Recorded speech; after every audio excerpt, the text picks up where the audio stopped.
Ой. Все на головных играх. Не мешаю? Нет, мне не мешает. Я думаю, что я не мешал. Чтобы все видно было. Сюда можно сесть? Смотрите, вот сюда. Ну, куда хотите. Сюда можете вон на первый. Мест свободных сегодня много. Не знаю, людям не интересно. Какой кошмар. Так что насчет физических будет? Как так? Интересно. Первый вопрос на повестке дня. Второго. Я могу время. Я пока спрошу просто. Там еще какие-то девочки. Кто знает, почему в жарких странах больше безработицы, чем в холодных? А можно начать? Не знаю, наполовину. Проверка оборудования. Потому что там можно быть бомжом. Где тепло, все хорошо. То есть там завода не надо строить, чтобы создать рабочие места. Тебе нужно меньше мотивация рабочих для того, чтобы построить завод. Да, пишите, как там звук есть. Больше безработицы в жарких? Да, конечно, больше. Так, исторически слова Исторически. Особо не поработаешь, жарковато будет. В холоде тоже. Где больше безработицы? Едут На юге, в жарких странах. В холоде надо выживать. Надо думать. Можно просто здравствуйте, плоды избирать. Мне кажется, тут нет однозначного ответа. А что за устройство? Тут типа много фактов. Почему в жарких странах безработица больше, чем в холодных? Ну, потом... Ну, Испания против там Скандинавии, условно. Сколько там? В Испании В очень Испании высокая безработица. Там Там 50%. 50%. Да, это очень много. Есть. Ну, это среди молодежи до 30. Половина У нас тоже. уже 10% безработицы. Ну там по другой причине, правда. Ну, среди молодежи выше тоже. У нас одинаково безработица. Кто здесь работает? Официально. Слово официально тут сразу отсекает. Да, но безработица как бы... А, ты же работаешь. Подождите, Я безработный, это что-то кто хочет работать. Если человек не хочет, он же не работает. Нет, почему вы так думаете? Официальная безработица или реально? Реально. Вообще было исследование одного американского экономиста в 70-х годах, что реальная безработица на юге ниже. Потому что раньше думали, что вообще, например, в Африке половина вообще не работает. Казалось, что все-таки большая часть этих людей работает, просто такие работы неофициальные. Типа там продаю ноутбук. Это как бы тоже работает. Типа там Швеция, потому что это Швеция. Не, ну Африка всегда работает. Безработица в процентах? А и Там же демография и так далее, там много факторов. Ну, на самом деле, причина в том, что для жизни там меньше ресурсов. То есть там не нужно покупать дубленку или покупать квартиру с отоплением. То есть там можно жить в коробке и кушать обед. Этого уже достаточно, чтобы не умирать. Ну, так сколько мотивация? Ниже издержки для жизни. Ну, касательно мотивации, это другой вопрос. Дело в том, что цивилизация у нас возникла не там, где у нас было изобилие продуктов, а там, где пришлось немного заниматься сельскохозяйственной работой. То есть так называемый плодородный полумесяц. Больше всего ресурсов, например, в Индокитае. Там просто фруктов море, падает все прямо в рот, круглый год. А там цивилизация не возникла, там люди не работали практически. Там мечта коммунистов была, работали по часу в день. То есть как бы достигли того, о чем мечтали. Сегодня будем разбирать миф. Самый главный это про роботов. Потому что сейчас очень много политиков, различных публичных людей говорят, что роботы у нас в будущем отнимут работу. И это педалирует огромное количество людей. Например, я не знаю, даже профессор Савельев записал какую-то лекцию на YouTube про это, да, свое мнение высказал. Есть в американской полиции кандидат в президенты, который идет с такой программой, что из-за того, что у нас много автоматизации, мы должны вводить базовый доход. Для начала некоторые факты. Но есть эмпирические исследования, которые это опровергают. Ссылки на них я позже дам после семинара, потому что я фамилии сейчас не вспомню. Они просто исследовали эмпирические данные и обнаружили, что, в общем-то, нет изменения в занятости, имеется в виду безработицы, из-за активной роботизации. Например, в Южной Корее роботов примерно в несколько десятков тысяч раз на душу населения промышленных больше, чем в России или Беларуси. И там такая же безработица, как у нас. То есть с этим нет никакой проблемы. Однако мы должны дать не только эмпирические выводы сегодня сделать, что это невозможно, потому что это эмпирически не подтверждается. Мы должны логически объяснить, почему в принципе этого не происходит. Почему у нас 200 лет назад, когда производительность труда была в 80 раз ниже по всей планете, было примерно 5% безработицы. И сегодня, спустя 200 лет, 5% безработицы. То есть, что происходит вообще? Есть еще много интересных фактов. Например, о том, что меняется структура занятости. То есть 100 лет назад, например, основное население планеты работало в сельском хозяйстве. То есть практически 95%. Сегодня сельское хозяйство только 5% ВВП, и тоже занятости там 15%, просто потому что в бедных странах люди все еще продолжают заниматься сельским хозяйством. Есть еще один важный момент, это в принципе форма занятости. Мы привыкли говорить о том, что нужны рабочие места, просто потому что найм является основной формой занятости. Но это тоже новое явление. Найм не был основной формой занятости 100 лет назад. Основной формой занятости это было натуральное хозяйство. То есть люди работали на себя и излишки труда продавали просто на рынке, получали деньги и так далее.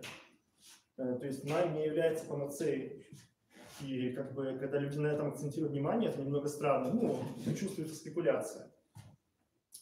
Вот теперь мы попробуем объяснить логику, как это работает. Так, где моя супер подсказка?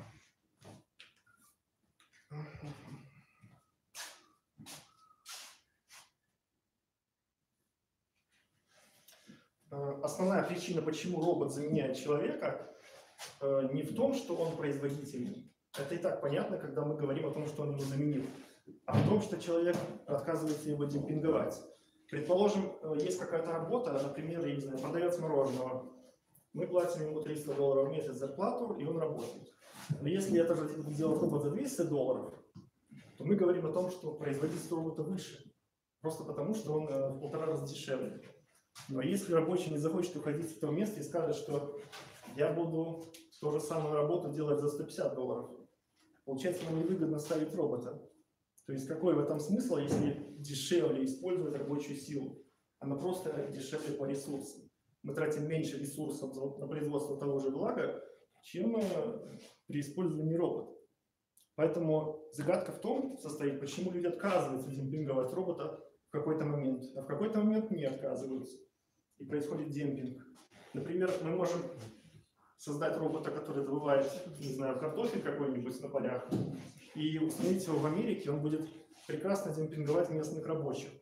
Но когда мы это же сделаем в Африке, где рабочие собирают гектары картошки за пару $1 в день, то робот не особо окупается. То есть гораздо выгоднее нанять армию этих дешевых рабочих, чем использовать роботов. Это просто выгодно по деньгам. Так вот, почему человек отказывается демпинговать робота? Почему он говорит о том, что я не буду работать за $150 продавцом мороженого, я пойду, буду заниматься другой занятостью. То есть он отказывается демпинговать робота, потому что он считает, что альтернативная занятость принесет ему больше дохода. То есть это является причиной, почему роботы заменяют людей на рабочих местах. И только это.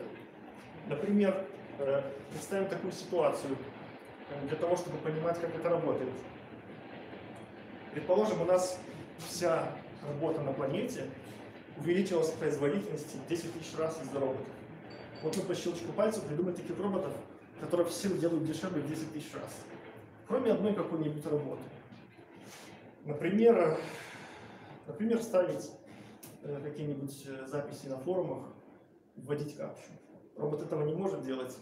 Но стоимость этой работы 10 центов. Никто не будет этой работой заниматься. Это называется мартышкин труд. Но если у нас все на свете дешевеет в 10 тысяч раз, кроме этой работы, потому что ее не заменил робот, получается стоимость этого труда ставить на форуме сообщения она относительно других товаров вырастет настолько, что вам просто выгодно будет им заниматься. То есть вы за то, что будете заполнять форум и получать эти копейки по сегодняшним дням, вы сможете покупать себе любые блага, квартиры, машины и так далее. Потому что их делают роботы, потому что они стоят копейки. Почему, в принципе, у нас происходит явление возникновения новых каких-то услуг и благ на рынке, и не является ли оно конечным? Например, можно сказать следующее. Ну да, действительно, у нас, согласно закону Рикардо, это закону сравнительных преимуществ, человек всегда будет актуален, как и робот, то есть он никогда не будет им вытеснен. Но что, если услуги и блага ограничены? То есть мы не можем создавать все время новые блага для того, чтобы привлекать туда людей. И рано или поздно робот все-таки может заменить людей во всех сферах. Эта ошибка связана с тем, что люди не понимают о том, что потребности безграничны. То есть потребности можно обозначить как бесконечность. И смотрите, какая ситуация получается у нас. Так, да, Дима, подвинься. Куда? Сюда? Смотрите, если у нас потребности безграничные, X, например, это у нас все, что могут производить роботы, но это число конечно. Неважно, какое оно может быть гигантским, но оно конечно. То же самое с людьми, человеческим трудом. Он конечен. У нас это значение будет всегда меньше бесконечности. То есть мы никогда не достигнем состояния, при котором у нас люди будут вытеснены полностью роботами. Для того, чтобы это произошло, должна произойти такая ситуация, чтобы исчезло явление обмена. То есть когда у людей не будет стимула в принципе обмениваться друг с другом, такое возможно только в двух случаях. Это тоже не вопрос ближайшего будущего. Если люди станут, например, богами, то есть воспроизводить себе любые потребности, либо, я не знаю, если уйдут в какую-то матрицу, где тоже будут богами. То есть, тогда у нас исчезнет явление обмена, у нас тогда исчезнет явление рынка и капитализм в принципе. Но так как это вопрос не то, что не ближайшего будущего, он вообще под вопросом, наступит это когда-то, то мы живем вот в этой реальности, когда у нас перманентно существует замещение рабочего труда роботами только в тот момент, когда человек отказывается демпинговать предложение на рынке труда. Так, это касательно роботов. Давайте сделаем паузу и начнем задавать вопросы. Что насчет того, чтобы вместо того, чтобы делать человека богом, как ты говоришь, всемогущим, который может создавать себе любые блага, что если вместо этого понижать плановую потребности человека? Если ему не будет хотеться бесконечности. Об этом сказал, по-моему, этот Хайек, да? Что если у нас будет какой-то некий социализм, который будет понижать планку потребностей, зачем тогда он вообще нужен? То есть, в чем смысл ограничения? Мы же живем ради того, чтобы жить лучше, а не чтобы жить хуже или жить ограниченно. Это какой-то такой... Относительно что? Да, это такой философский какой-то альтруизм.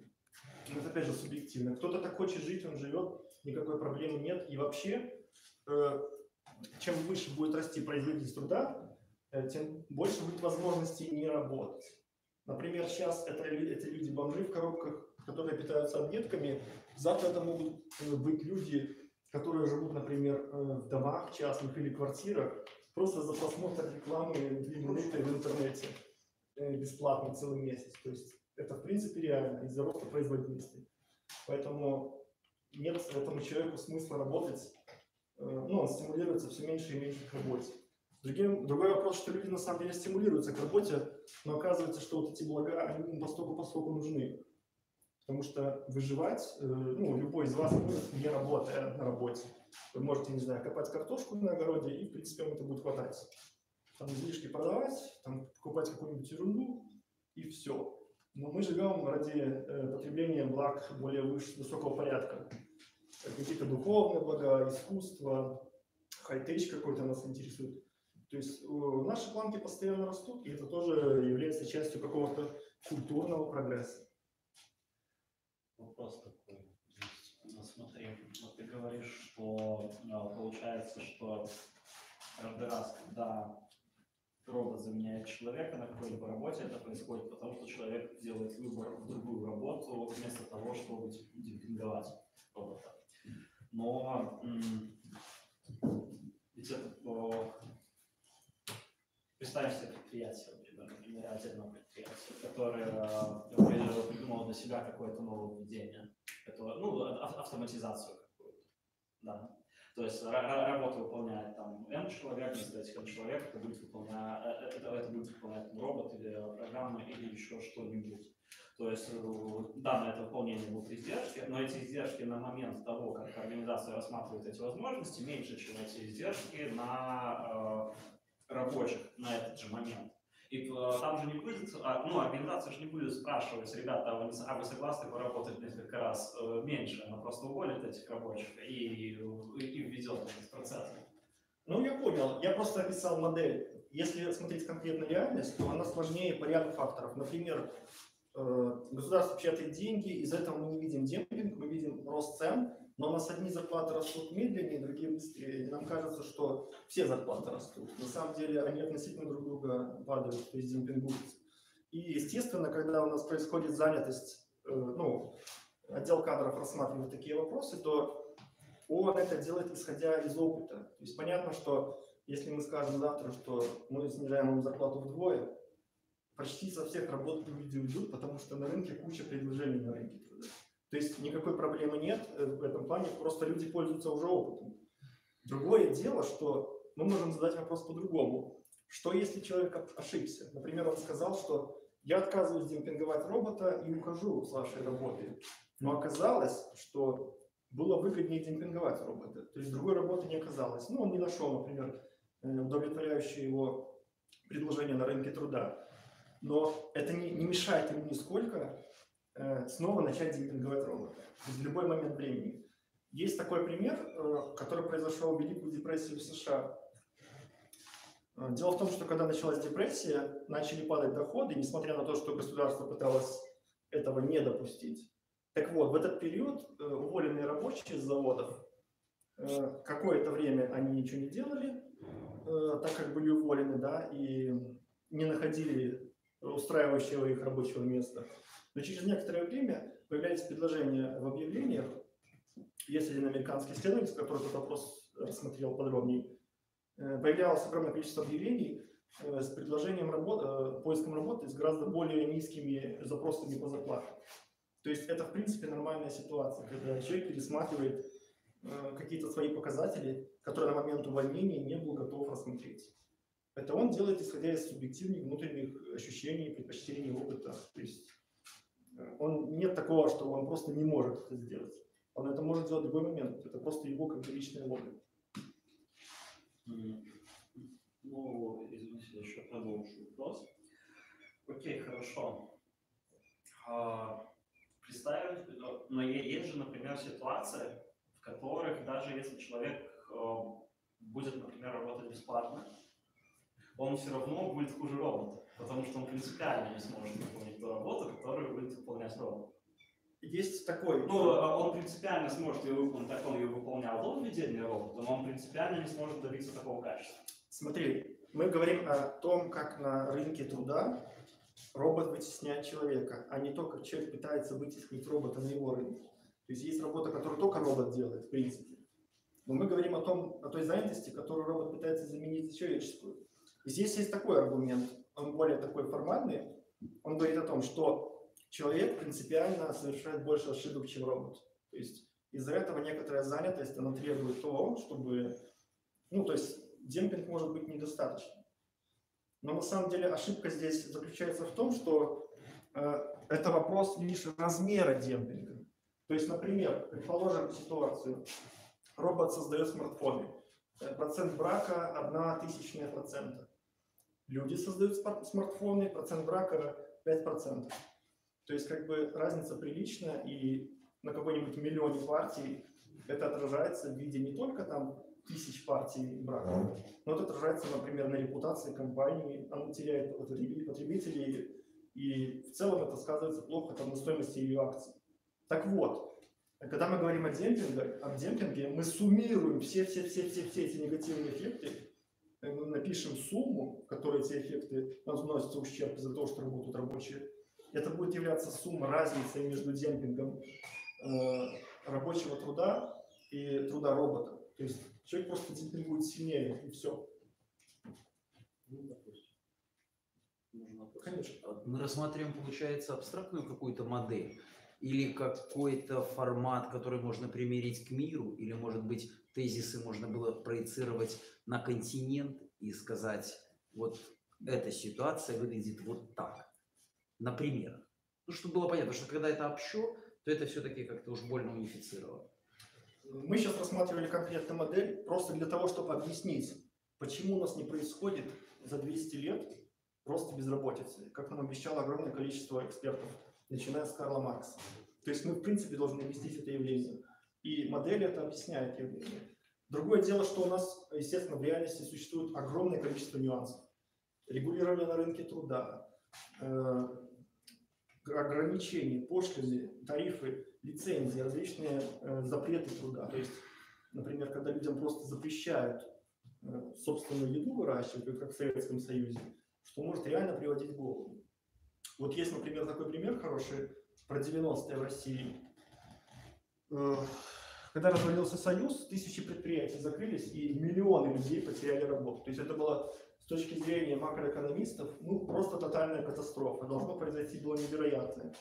Но на самом деле безработица, ну, выросла так прилично, но не более того. Поменялась структура занятости. Очень много людей, например, не только пошли в сферу услуг, там был большой рост в сфере услуг, но и в сельском хозяйстве. Это противоречило всем законам экономики, потому что, начиная с Карла Маркса, говорили, что это не производительный труд, там нечего делать в этой деревне, все будущее в промышленности и в более высоких благах, там IT и так далее, ну, постиндустриальный. Но у нас увеличился рост сельского хозяйства, то есть у нас люди пошли в ту занятость, где у нас как бы было возможно начать с низким уровнем инвестиций заниматься работой. То есть сельское хозяйство, что это такое? Это когда вы не тратите $1 миллион на создание рабочего места, это когда вы тратите 10 рублей на создание рабочего места. То есть лопата, там, я не знаю... Это то советское сельское хозяйство, да, то прошлое? Да. То есть в 90-х годах у нас увеличился процент занятости в сельском хозяйстве.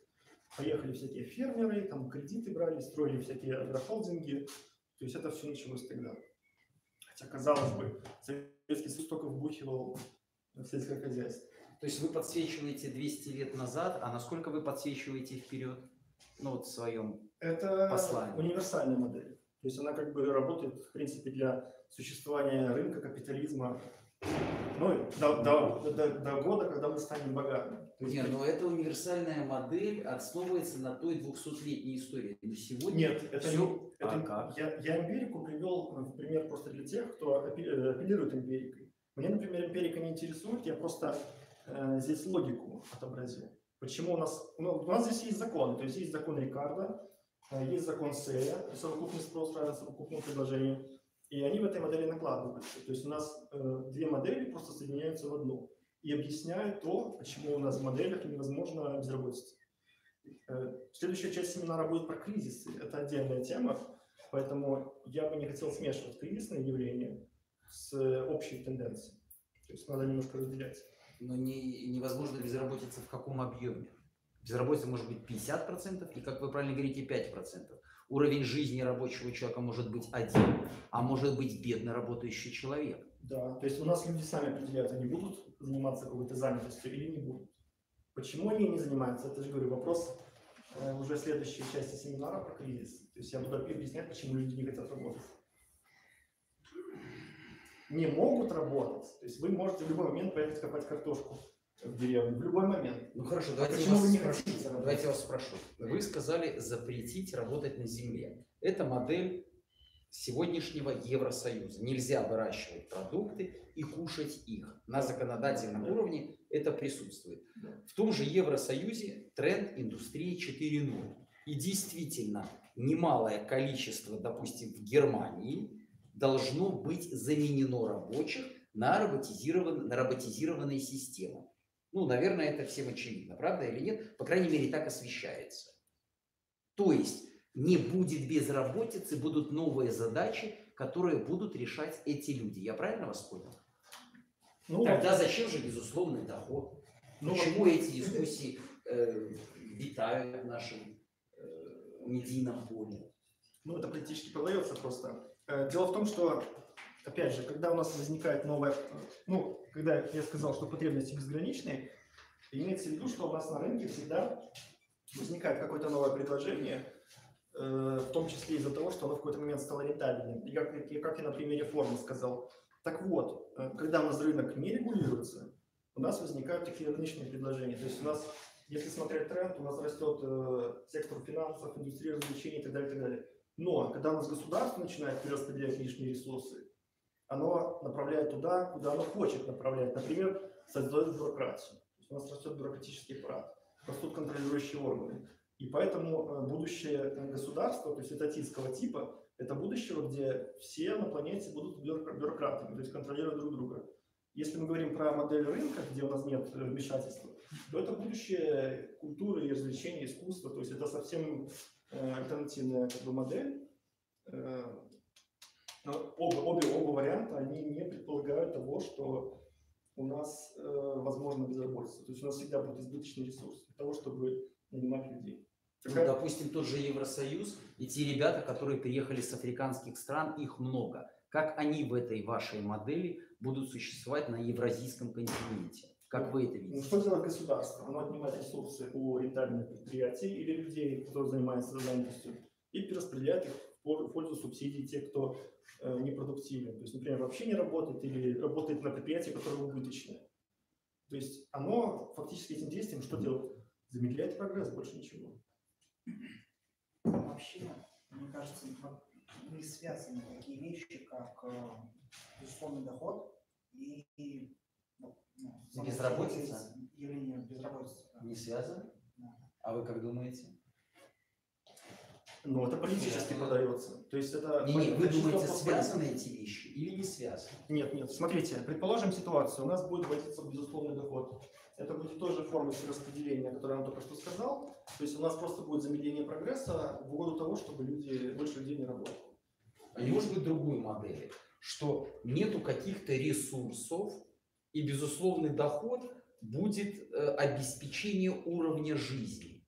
И будет не уход в бюрократию, а будет уход в социальную какую-то структуру государства. Например, учитель, тренер по спорту, для детей, которые тренирует, другие пенсионные какие-то группы пенсионеров, они просто-напросто к своей зарплате или там пенсии будут получать какой-то компонент токенов, и эти токены использовать на обращение товаров и услуг, повышая свой уровень жизни. Но это не будет безусловный доход, это будет дополнительный инструмент, который улучшает уровень жизни огромного слоя общества, который работает в социальной сфере. Ведь население стареющее, за ним действительно надо ухаживать. Вряд ли робот сможет заменить эти вопросы и многое-многое другое.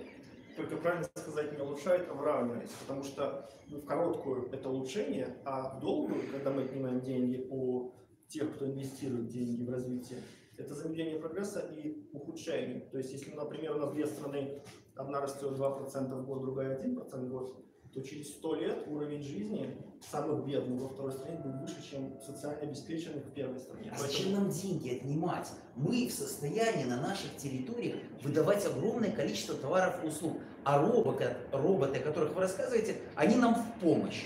То есть мы имеем возможность создавать блага, и есть огромные слои общества, уровень жизни которых сегодня желает быть лучше.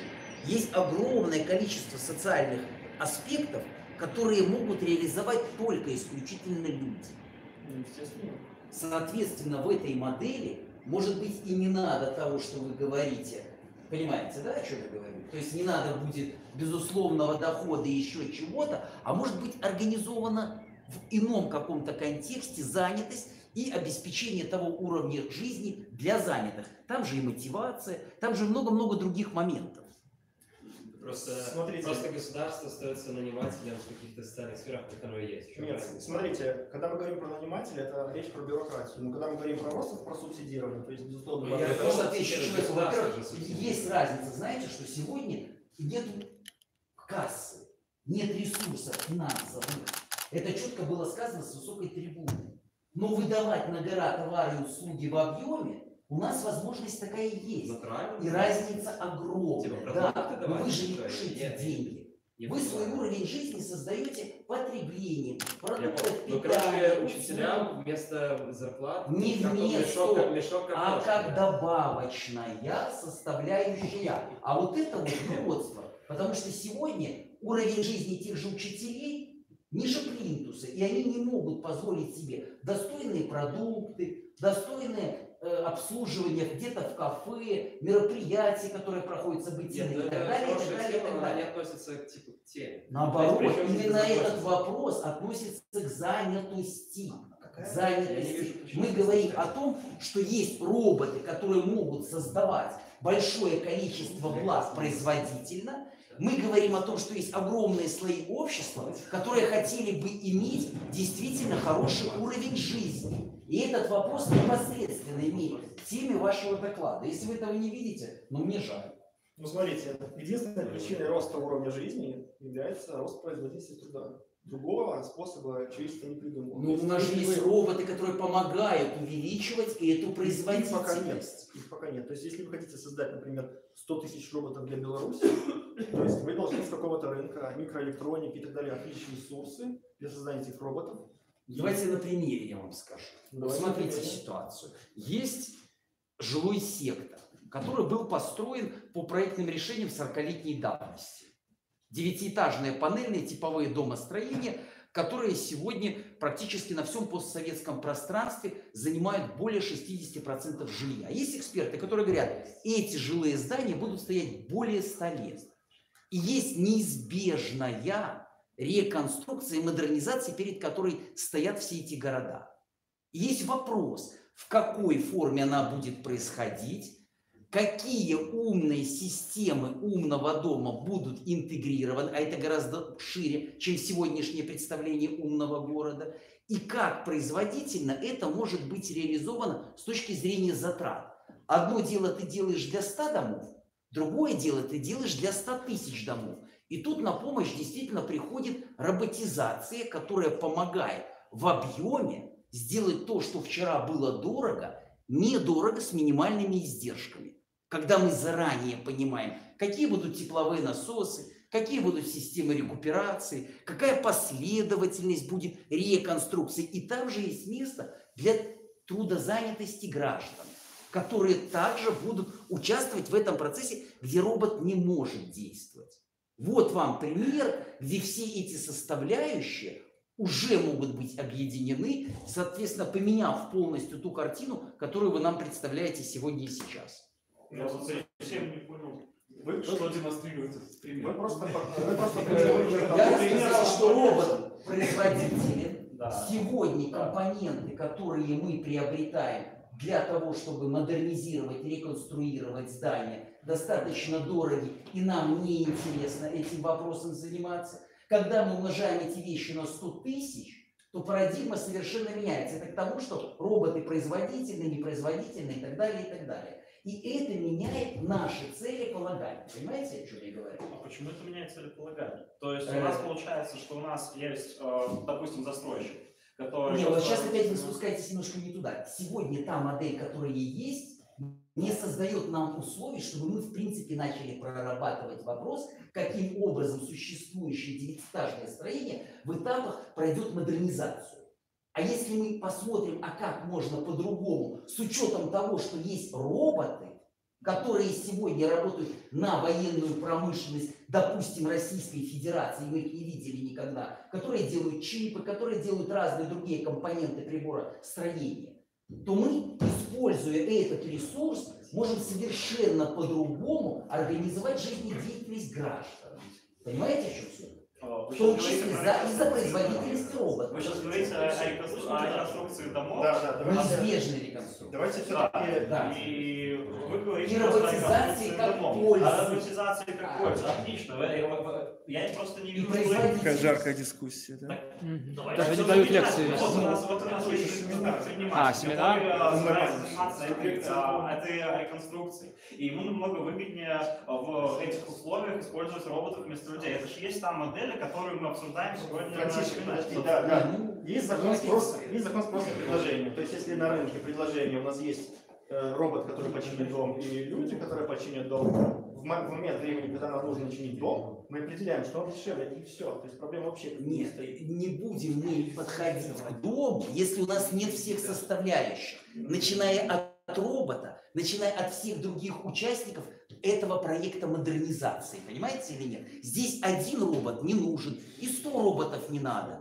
И люди без роботов не справятся, чтобы преобразовать ту существующую изношенную инфраструктуру 20 века, в которой мы все с вами живем. Ну, это понятно. А это неизбежно надо будет Это сделать. просто не имеет значения. Вот, например, в Прибалтике эти дома прекрасно модернизировали. То есть где-то силами роботов, где-то меньше. Вы роботов изучили использовали. процессы реконструкции в Прибалтике, Ну, хотите нам осветить? Я просто видел, что это происходило. То есть это обычный Вы увидели утепление? Это обычное решение проблемы спроса и предложения. То есть есть предложение. Но вы понимаете, что сегодня эти дома собирают отходы около своих городов? Да, это проблема. То есть Они смывают артезианской водой санузлы. И еще много-много чего. Я показал пример, Я понимаю. где роботы в содружестве с интеллектом могут совершенно по-другому устроить занятость на конкретной территории. И рассказал на примере, который всем вам известен. То есть я показал на тезисах, какой путь может быть. И вас призываю, чтобы вы на тех тезисах, которые мы знаем, показали, как то, что говорите вы, может быть Но реализовано. я уже сказал, что если в момент времени, когда мы будем производить модернизацию чего-либо, не имеет значения чего, домов, сайтов или там танкеров, если в этот момент соответствующие технологии будут выгодны такие и такие, мы их используем. Например, мы скажем о том, что нам выгодно использовать робота. Но мы не скажем о том, что этого робота собрали руками в каком-нибудь Бангладеш дети. Нам плевать будет, это рынок, спрос и предложение. Он оценивает стоимость и затраты. То есть всё. Есть цели устойчивого развития и уже не плевать. Плевать это ваша точка зрения. А Ну, есть с та точки зрения основа, исходя, еще раз вам повторяю, та модель экономики, которая сегодня признана 200 странами, основывается на целях устойчивого развития, которые хотелось бы реализовывать. Соответственно, этот тезис не очень актуален в нашем современном мире. Развитие придумано социалистической партией Норвегии 50 лет назад. Давайте так, с точки зрения... А мы не говорим, кто придумал, мы говорим о содержании. Подождите, с точки Имеет зрения... смысл на этой основе строить свои принципы Не экономические. о чем, что придумал социализм. Подождите, с точки зрения экономики... Это ваше, может быть, заблуждение. С точки Ученые зрения эксперты экономики, думают по-другому. С точки зрения экономики, любые госпрограммы являются частным случаем интервенционизма и никак не являются сутью, в принципе. Вот давайте, вы знаете, что обсудим? Вот смотрите, мы сейчас обсуждаем занятость и рынок, да? Да. Вот давайте мы обсудим, что же нам предпринять, а в частности, значит, белорусским студентам объединению, чтобы те процессы были запущены у нас. Что нам для этого надо? Ведь это может быть, а может не быть. Если быть, в какой форме это может быть? Я скажу, что нужно делать. Дискуссии. С точки зрения студентов, которые... Это завтрашние Да, дипломированные завтрашние люди. специалисты. Смотрите, У них что у нас- завтра будет уже бумажка, которая Окей. говорит, что он специалист. Окей, смотрите, с точки А у кого-то зрения... уже есть. С точки зрения студентов, кто хочет изменить страну в будущее и так далее, он рассуждает обычным образом. Если у нас некая интервенционистская модель, неважно какая, что они там Какая хотят модель? делать, интервенционистская. Не знаю. Это когда госплан придумал что-то там модернизировать своими силами, план построил и так далее. Это интервенционизм называется. Так вот, если у нас эта модель, она всегда создает транзакционные издержки, то для того, чтобы ускорять прогресс, мы отказываемся от транзакционных издержек, то есть занимаемся приватизацией и Я сейчас не очень понимаю, честно. Дело в том, что когда государство что-то планирует, оно действует против рыночных стимулов, оно удовлетворяет свои личные хотелки. То есть Инфраструктура это хотелки или не хотелки? смотря какая. Ну, инфраструктура городов, Я, например, инфраструктура регионов. смотря какая инфраструктура. Ну, Например, в этой Калининградской хотел бы. области построили мост в лес. Просто потому что по плану было. Да. Другая область через 20 лет должна построить дорогу. То есть какая именно, где именно и какой форма инфраструктура решает рынок элементарным спросом и предложением. То есть проблема вообще не Как мог решить рынок, как вы любите ставить в пример, появление Apple? Или как может решить рынок вход новаций? Он не может решить. Или почему рынок до сих пор не решил те проблемы экологии, которые есть, отходы? Почему рынок до сих пор не решил эту проблему? Чего еще решили? Что вы говорите? Где Ну, существует, если где мы- существует частная собственность, нет проблем отходов вообще. Опять-таки, вот смотрите ситуацию. Магазины ритейл частные, производители продуктов питания частные, упаковки производителей частные и даже компании, которые вывозят отходы, частные. И до сих пор проблема не решена. А там, где проблема решена, Потому что она... нету частной собственности на землю, на которой существует свалка. Ну, например, Не есть понимаю, еще раз. государственные стандарты. Там. Не, подождите. Мы же говорим, что частные подходы решают проблему. Почему-то в других местах эти стандарты частные подходы меняют. А в этом вопросе экологии почему-то ничего не решено на огромном пространстве в мире. Павел, объясните, да. Потому что экологические проблемы реально серьезные, например, Чернобыль, создавали нечастный бизнес. И Вы вот отдельно вытаскиваете какие-то компоненты, на которых удобно делать примеры. Мост в лес, который мы не знаем. Чернобыль, который, естественно, проблема экологии, но сегодня гораздо шире стоит проблема, чем Да. Чернобыль. Правда или нет? Нет. Нет, не шире? Нет. Чернобыль серьезнее стоит. Да. Ну, видно, у нас, значит, разная информация. Наверное. Мы позже это обсудим, не будем всех Не, я отвлекать. не буду. А может, по чернобыльской проблеме пример хотите? Поделать. Нет, не хочу. Я хочу. Вы же затронули. А в чем проблема? Хорошо. Пусть осветит человек, в чем он видит проблему Чернобыля. Извините, что я вас прерываю, но вы очень сильно ушли от темы. Да. Вы срываете, по сути, наш семинар, вы Ну уходите вот вообще неизвестно во что, в какую-то Ну, демагогию. просто я услышал Очень какое-то общее вне темы представление. семинара. А я Вы бы говорите хотел о вопросах на экологии примере. на семинаре, про Да. безработицу. Нет, подождите, секундочку. Смотрите, вопрос экологии решается тысячами рабочих Тема рук. безработицы. Короче, для того, чтобы изменить ситуацию в говорить, области реально, экологии, Господи. надо Подождите. тысячи рабочих рук. А, И это я не как- стану вас дослушивать, пожалуйста, Хорошо, прекратите все. срывать семинар. Смотрите, мы дискутируем немного, потому что у нас еще есть время для семинара. Ну, то есть мы поэтому... Ну, он же сказал дискуссию. Но, надо сначала Просто закончить. то, что второго Я года должен- жить в Бразилии, я обязательно вас Надо знал. сначала Я не закончить. думаю, это Уважайте лектора, Да, который... давайте, Лектор разрешил. давайте резюмируем, по крайней мере, зафиксируем диалог на каком-то моменте, чтобы в конце мы, если понадобится, продолжили.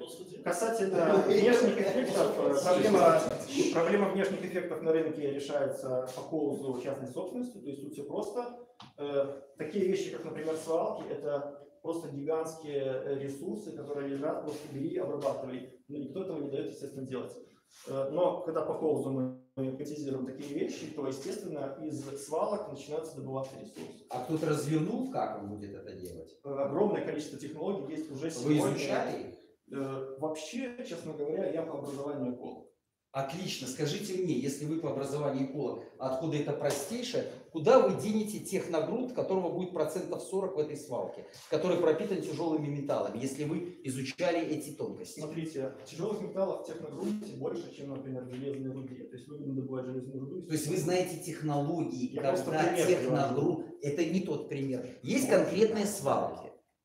Есть техногрунты, полимеры, которые не растворила кислота. У меня к вам конкретный вопрос.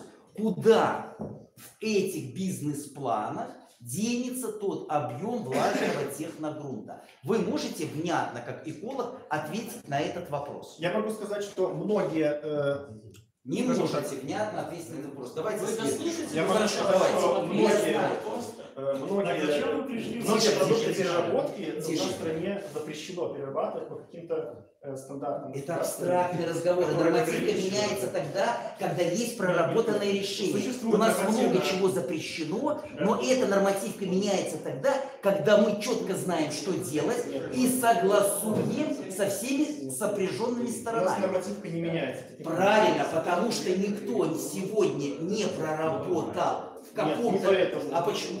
Потому что у нас есть в стране один человек, который принимает решения. И Это очень удобная точка зрения не ответить на вопрос, куда вы денете техногруппу. Я, Можно например, очень долго обсуждать, я, например, что есть готов- какие-то секретные технологии, Лёш, но не иметь возможности внятно сказать, куда поедет техногруппа. Если Вы у нас можете ответить, если куда у он нас есть поедет? свободный рынок, я готов его покупать в любом объеме. Техногруппа Техногрупп. в свободном рынке. Готов покупать его в любом В объеме. этом рынке вы не готовы забрать определенное В этом количество рынке технологий, не готов. а вы хотите, чтобы вам продавали без лицензии технологий. Естественно. А куда вы его денете, вы никому не скажете. Вы только потом поставите всех в известность. Правильно я вижу? Зачем мне вообще ставить кого-то в известность? То Нет, есть, я и готов вы покупать. думаете, что мы, общество, Да. должны согласиться на ваше предложение. Ну, вообще, Я правильно понял? Вообще мне будут продавать несколько человек, а не общество. То есть общество вообще плевать. Общество страдает от того, что поверхностные воды загрязнены. Хорошо. Но этот тезис подтверждает словоблудие, которое мы слышим. Дайте мне, а я разберусь. Не говоря о том, а как вы это будете делать? Так мы о мусоре говорим. А что говорить о других вещах, более сложных? Я, в принципе, готов воспользоваться ваш любой тезис, но у нас просто времени нет. У нас не спор, я задал вам вопрос, на который вы не дали ответ. Я Что, сказал, как это Он не делать? один, у других тоже есть вопросы, которые Давайте, хотят да. задать. Давайте, обязательно. Блок вопросов будет в конце. Вы же не Давайте. торопитесь. Блок вопросов в конце. Да. Давайте, если нет вопросов про роботов, то мы перейдем к следующей части семинара. Леш, можно я один вопрос, потому что пока меня Давай. человек с Давай, тобой Павел. не перебил. Так выходи сюда. А давайте мы на вы будем обращаться. Ну же, что мы будем миндальничать? Ну, студенты, молодежь. Ментально- Кстати, я тем более старше вас немножко. Выходи сюда. Да не отвлекайся. Сюда. Когда мне нужно будет туда выйти, я выйду. Не- Все, мы уже слышали, я понял. Алексей, смотри, вот ты исходишь из того, что у нас существует постоянный рост потребностей и постоянная возможность техническая эти потребности реализовать. Но потребности все равно больше, и поэтому, ну, в общем, существует этот лаг, да, мечты всех об айфонах и так далее. Смотри, есть, у нас же сейчас постепенно замедляется темп роста населения. И, видимо, миллиард на 11 он замедлится, а после этого будет идти старение. То есть количество рабочих мест будет постоянно уменьшаться. И, ну, видимо, оно будет уменьшаться дальше и дальше, и поэтому нагрузки на каждого рабочего будет, ну, на каждую рабочую руку будет все больше и больше. Соответственно, ну, это решает проблему безработицы, но вот что будет с теми людьми, которые, соответственно, будут, ну, например, стареть, которые будут, не смогут так активно принимать участие в рынке труда, и когда их будет очень много. То есть, ну, вот сейчас у нас есть проблема полтора работающих пенсионеров, когда у нас будет 3 пенсионера на 1 работающих. То есть у нас уже проблема будет не с безработицей, а с тем, что нам придется привлекать тех людей, которые, может, и не хотят работать в труду, потому что иначе мы не сможем поддерживать современный уровень жизни. Смотри, как бы, твой вопрос про... Потому что по хайпу, например, опять же, наш рост уровня жизни, например, в 19-20 веке тенденция очень завязана на то, что мы очень быстро растем в численности населения. Вот когда мы перестанем расти в численности населения, как это повлияет на наш уровень жизни и на все остальное?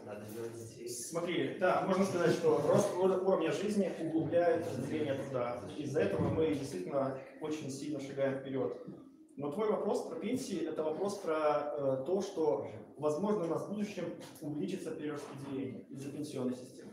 То есть не имеет значения, на какие цели, не имеет значения какие-то виды субсидий. Пенсии, это не пенсии, или просто деньги с вертолета разбрасывать. Это нулевое значение имеет.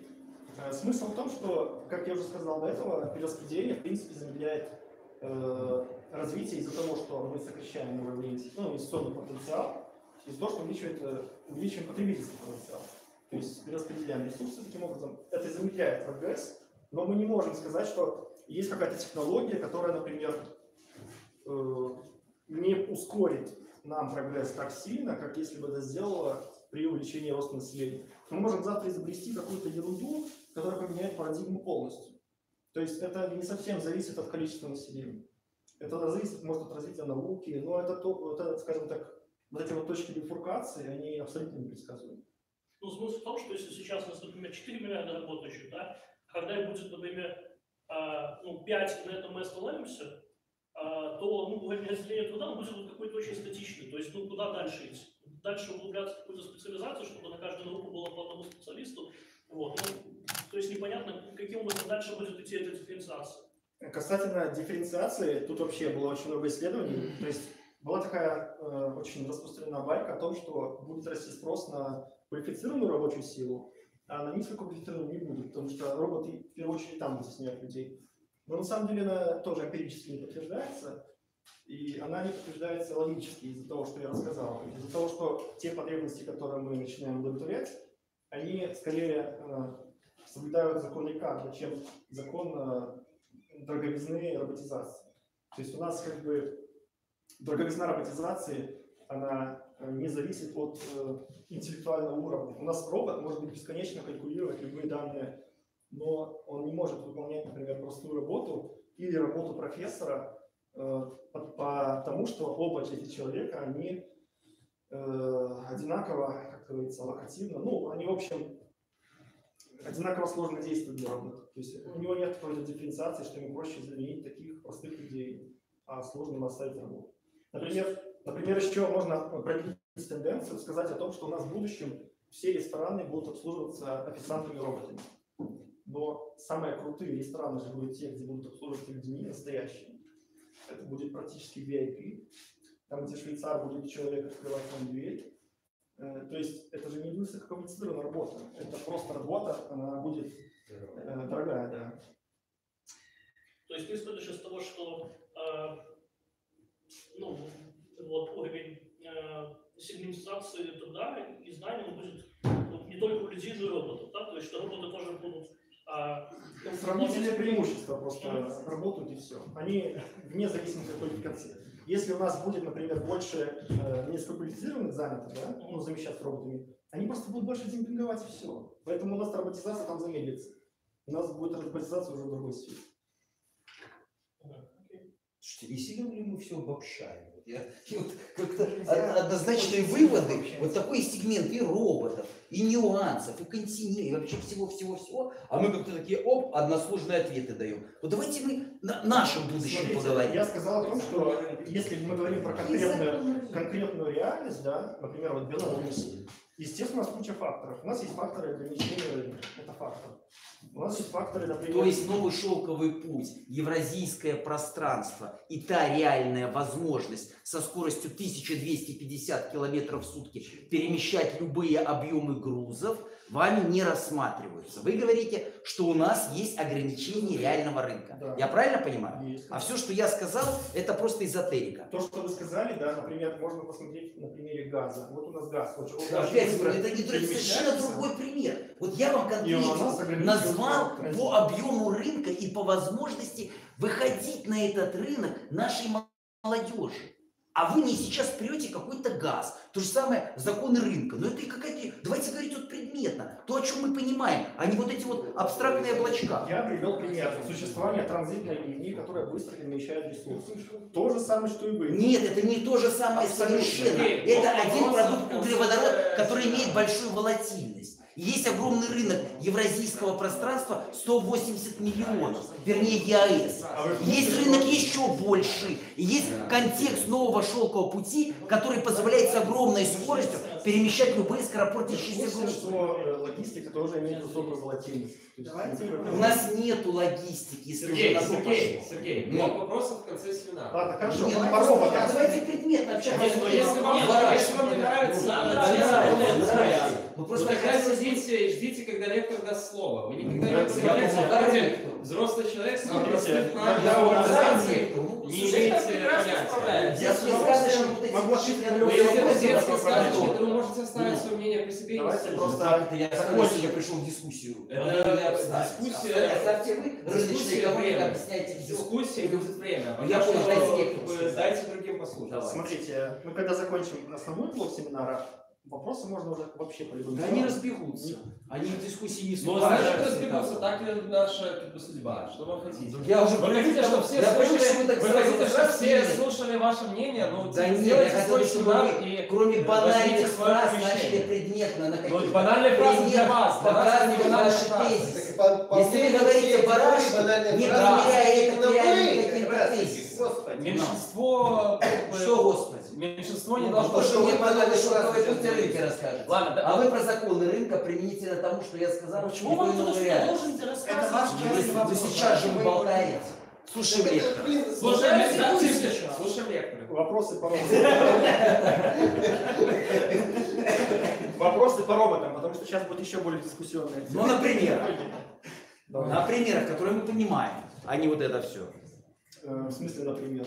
Ну, вы говорите тезис и говорите пример, который для нас понятен. Или 2, или 4 примера. Ну, я могу привести пример роботизации. Ну, без мостов, которых мы не знаем. Но в чем тут мосты? Мосты это не про... Мы слушаем. Вы как? Ну, смотрите, я уже сказал вам общий ответ. То есть, например, если говорить про инфраструктуру, то нужна она или нет, определяется просто предложением. Мы не знаем о том, что нам это 100% будет нужно. Это неизвестно. То есть вы имеете, что вы понимаете под той инфраструктурой, что определяет рынок? Вот конкретизируйте. Что, о чем вы сейчас вот говорите? Ну, например, Дороги. Например, вот я приведу пример. Есть город Питер, да, Петербург, есть Москва. Так. Приходит какой-нибудь, я не знаю, урбанист Вадим и говорит: смотрите, я предлагаю построить дорогу Москва-Питер. Вот это будет самое идеальное решение. Мы меньше всего потратим времени в дороге, быстрее всего достанем грузы, быстрее всего пассажиры доедут. Самый короткий путь железных дорог, ниже обслуживания, одни выгоды. Вопрос. Это надо делать? Это выгодно? Это хорошо? Это встраивается в контекст современной транспортно-логистической инфраструктуры, которая неизбежно должна прийти на нашу территорию, чтобы тот уровень жизни, который мы хотим, мы получили, конечно же, в контексте этого вопроса этот отрезок дороги должен рассматриваться. Вопрос, чем и каким содержанием он будет наполнен. Если капиллярная логистика, которая будет подпитывать объемами эту дорогу, там вопрос на вопросе вопросом погоняет. Вы скажите ту инфраструктуру, которую вы видите, что она надо. Вы сказали, неизвестно, какая надо. Вы знаете, какая надо? Нет, вот, какая надо, вы знаете? Я сказал, что это неизвестно. Для вас неизвестно, какая нужна. Для меня вот известно, очевидно. Я могу рассказать, какая надо. Вот я знаю. А вот вы не знаете, какая надо. Это частный случай. Я вам сказал, что он зависит. А какая инфраструктура точно надо, я знаю. Хорошо. Да мы в дискуссии со спикером. Вы что, модератор? Я модератор, да. Ну, здравствуйте. Я модератор. Кто согласен, что я модератор? А у нас реально нужно Да, господа, Ну, раз демократия, давайте сейчас что-то рассказывать, мы же дискуссии. Либо вы будете молчать, либо мы просим вас удалиться. Да мы уточняем. Либо вы будете молчать, либо мы просим вас удалиться. Вы будете задавать вопросы на блоке вопросов. Это условие. Что скажет Лев? Хорошо, давайте так сделаем. Давайте, Кто будет задавать вопросы, поднимайте руку, я показываю рукой, кто будет задавать Видите, как вопросы. все просто решается. Да, но лектор имеет право не отвечать. Вы какая-то диктатура тут не устраивает. Вы находитесь на собственности, снимаете одиночных белорусских студентов. Вы сейчас просто называете нам мероприятие. Прочим вопрос задать и уйти. Возьмите и уйти. Окей, мы хотим видеть лица, мы ваше лицо тут видеть не хотим. Возьмите и уйти. Понимаете? А так у вас... Встаньте и уйдите. Вы находитесь на территории из одиночных белорусских студентов. Ну, в принципе, да. Срач точно. А семинар не знаю. Рассказывай. Прошу удалиться в помещение. Так, хорошо, переходим к следующему. Нет, Леша, мы не будем продолжать. Либо человек уходит, и он Слушай, вы немножко храм. Это раз. Второй, не пиши. Да, я храм, допустим. Не пиши. Забери свои приходится эфир. и рассказывай свои байки, Давайте понимаешь давай. или нет? А если ты видишь... Зачем вы продолжаете? А Мы если рано ты видишь, ясно вам сказали, я же что ты не один, ты тут не один. Тут з'єднання студентів, з'єднання, понимаешь? И вы в него явно не входите. Слава Богу, Это прямая трансляция. такой курс, Никаких который не пауз может не может быть. на Нужно месте выключать например, подтвердить, Всё что это- В нужный момент отверни камеру и выключи Это же звук. самое... Хорошо, Люди ради этого смотрят, им надо срач, они... То есть вы сейчас Да я на лекции. то, что вы специально Послушай, существовали Юноша, мероприятие. послушай меня, я пришел на лекцию. Господи. Ты что написал? Ход свободный. Только что лектор сказал, я Вы не зарегистрировал. можете Только что лектор сказал, прерывать что мы...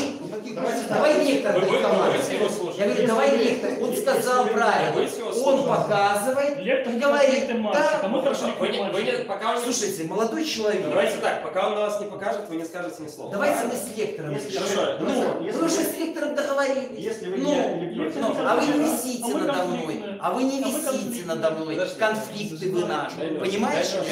Не висите надо мной, давай. Давайте так, подождите. Слушай, юноша, ты не попугай, хорошо? Не попугай, понимаешь? Что там пишут? Не гипнотизируй. Давайте Ничего. Давай, Если ты вы- показываешь выключай пальчиком, стрим. и мы разговариваем. Такой, ну, Ванда Да. какая-то пришла, чистый цирк, ну, вот какой-то Вася. Вы тогда не будете Филипповича там Нет. что-то. Я Что тут Филиппович? Не знаю, ну, это ватники. А ну вата, как обычно. Разжигают Мешайте темы слушать такие людей, конфликтные, молодые чтобы вызвать раздор. Ну, они пишут все время про мифический Я Змагород. вам Да, отлично, я вот вижу. А потому что... Все, тема лекции вообще к этому не имеет значения. Так Вот что, юноша, пожалуйста. Ну, вначале там писали про безработицу, там про ГУЛАГ. Ну, писали короче, про ну, всякое. чувак чисто по ЗСО.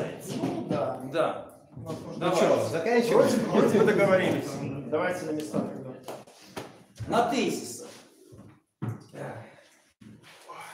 Ничего себе тут пустые. Да, пожалуйста. Нет, это мешает. Дмитрий, скажите, пожалуйста, Сядь рядом. есть ли какие-нибудь вопросы в чате? По теме нет ни одного.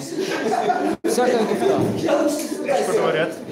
Что говорят? Вообще не по теме. Про Филипповича там что-то говорят, а про оппозицию. Говорят, не выключать обязательно, чтобы все это шло. Кто-то спрашивает, что это за шняга вообще происходит. То есть вопросы такие, знаете.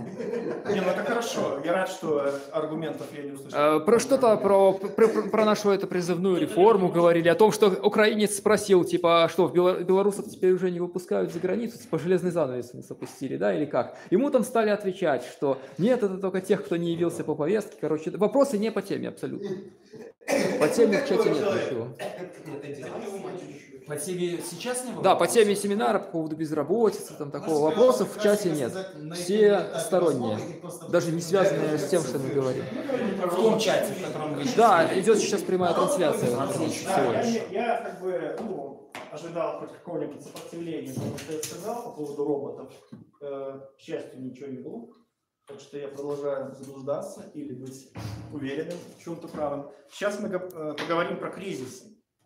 Дело в том, что существует экономический цикл. Почему он существует, мы сейчас не будем вдаваться. Это понятно и так всем. Надеюсь, кто-то пришел. Во время экономического цикла есть у нас период, который называется периодом спада.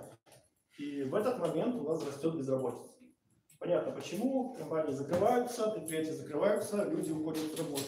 Тут дело не в демпинге, а в том, что у предпринимателя закончились мани в принципе. То есть у него Нет, я не в Гомеле, это Минск, кто не в курсе. Сведением. Поэтому если мы говорим о том, что у нас существует экономический цикл, у нас существует обратная тенденция занятости. То есть у нас безработица увеличивается во время спада. И наоборот, у нас растет экономический рост, безработица уменьшается, и происходит обильное предложение на рынке труда.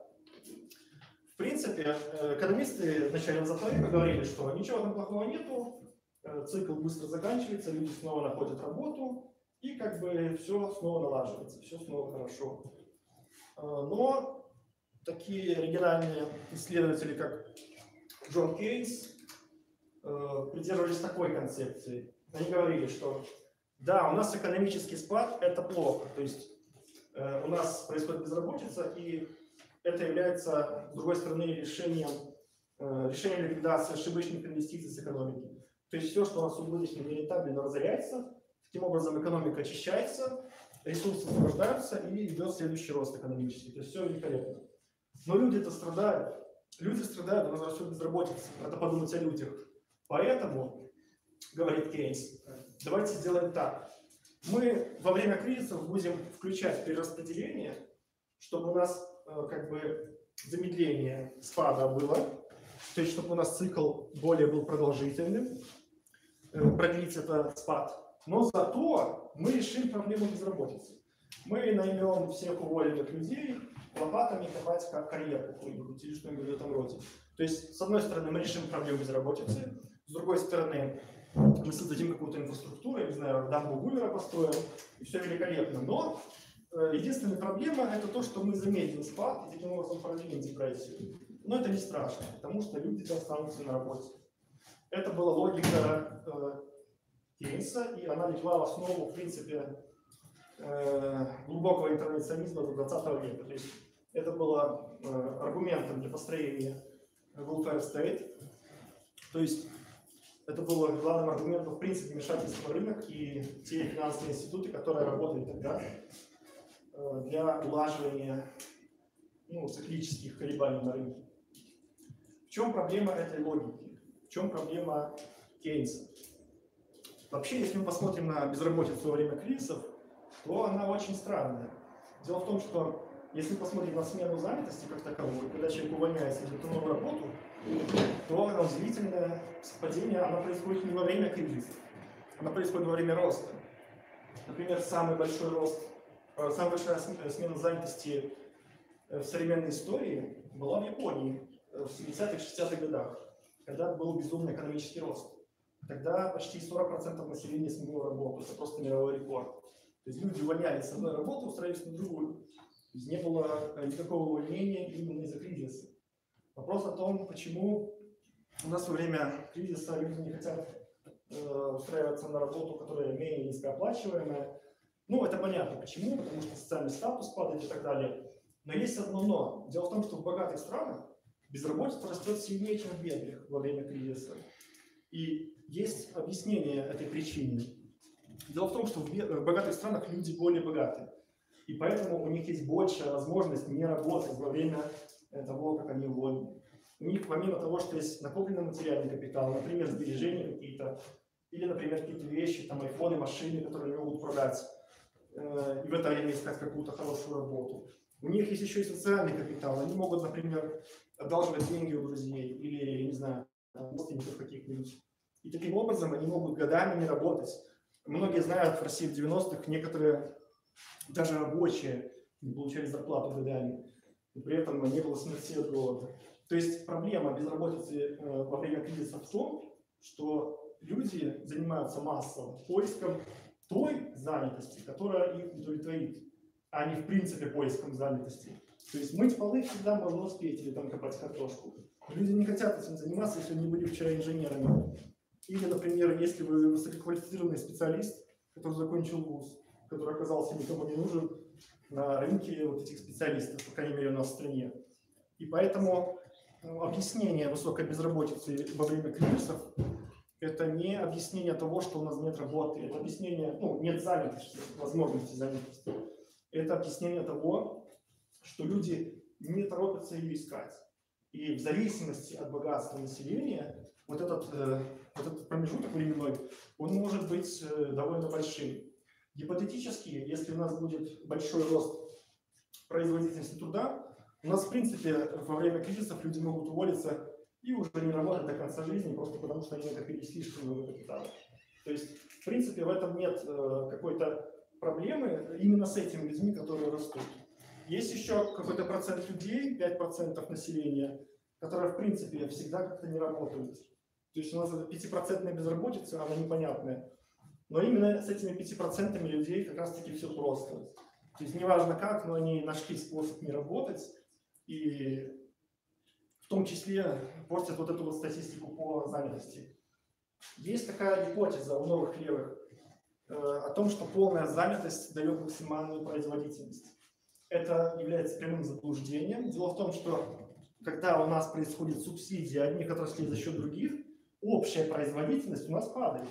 Поэтому, когда вы занимаете, например, 5% безработицы, заставите на каком-нибудь, не знаю, заводе шить кеды, тратя на это кучу ресурсов, а кеды никому не нужны, да, то у нас, ну, или они убыточные, то есть вы платите зарплату больше, чем эти кеды стоят, то получится, что вы в экономике тратите больше ресурсов, чем производите. И у вас общая производительность при полной занятости ниже, чем при 5% безработице. Поэтому вот этот как бы миф полной занятости о том, что это хорошо, ну, никак не подтверждается ни эмпирически, ни логически. Так, это касательно кризисов. Ну, давайте сделаем паузу и спросим про кризисы немножко. Кто что понял вообще, что я сказал? Не, ну довольно понятно. Можно вопрос? Можно. А вот в эти 5% не входят там инвалиды, матери, которые сидят пока на декрете? Они не учитываются? Нет. Статистику считает, как правило, МОД, Международная организация труда, они считают трудоспособных граждан. То есть это не дети, не там инвалиды, не такие. Они именно смотрят на тех, кто может работать. А психологические больные? То есть, ну да, они могут работать, но у них такой Ну, я понимаю, но просто эти люди не учитываются статистикой. Если мы их еще будем учитывать, то безработица, конечно, будем, ну, включать детей, например, дети же тоже могут работать, то безработица будет 15-20%, наверное, нормально. Есть еще вопрос. Да. Смотри, представим себе ситуацию. Ну, то есть, очень вполне нормально найти работу в случае, например, уничтожения предприятия во время кризиса, еще где-нибудь, где есть другие предприятия.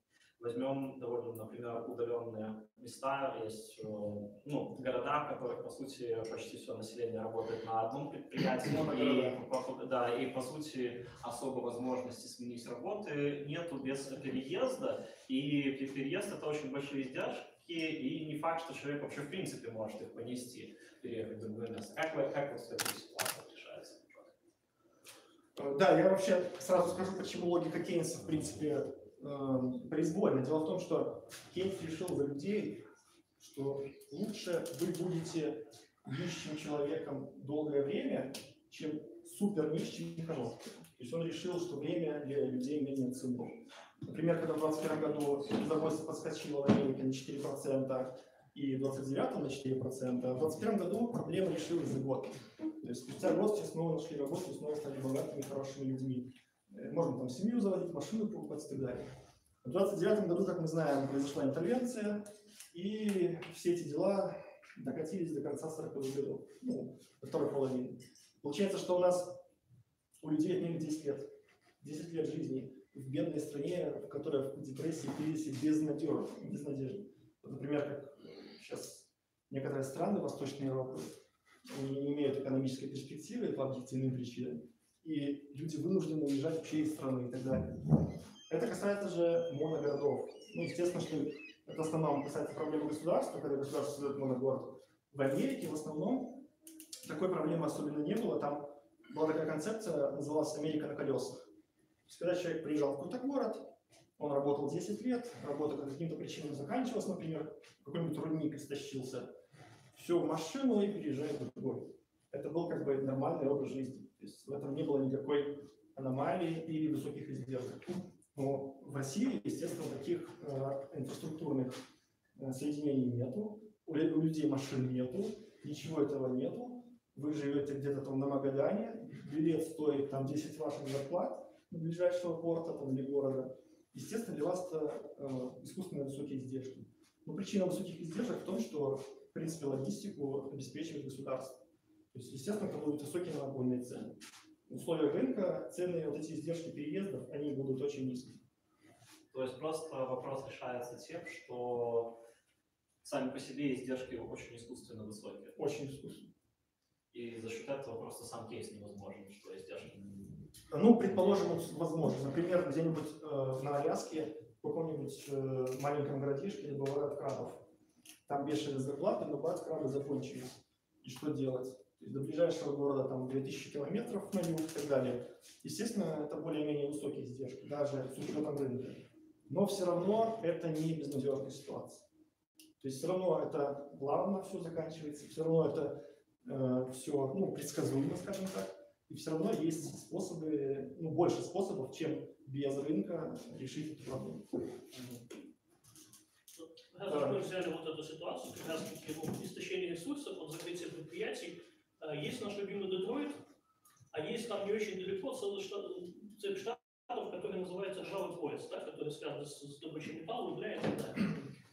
Вот смотри, проблема же Детройта в частности в том, что наиболее активная часть вот этого трудового как раз-таки капитала, рабочий круг, она выехала, а остаются как раз-таки те, которые менее мобильны, более привязаны к месту и готовы терпеть больше издержки, но при этом соглашаются, вне зависимости от того, есть там какая-то государственная политика в их отношении или нет, соглашаются с остаться на том же месте и при этом нести все издержки отрицательные. Вот в плане там политических последствий, социальных последствий, например, как возможно решение такой проблемы. То есть нельзя же расселить всех.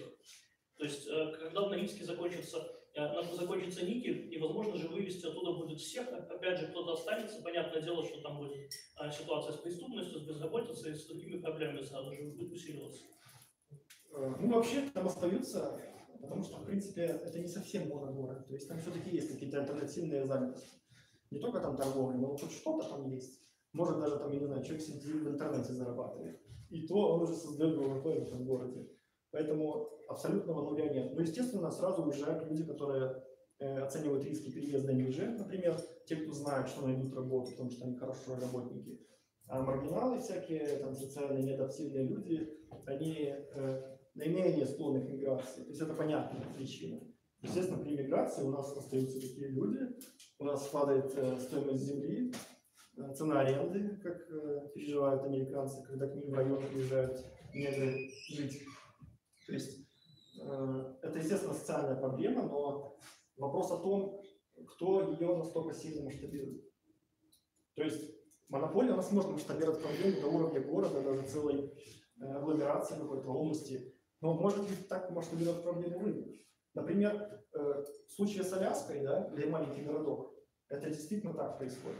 Но когда мы говорим о том, что какая-то компания создала полис на 10 миллионов человек всего лишь своим действием каким-то, то у меня тут много вопросов. Наверное, она потеряла долю общего ВВП от этого большого города. Поэтому она не может создать такой индивидуал.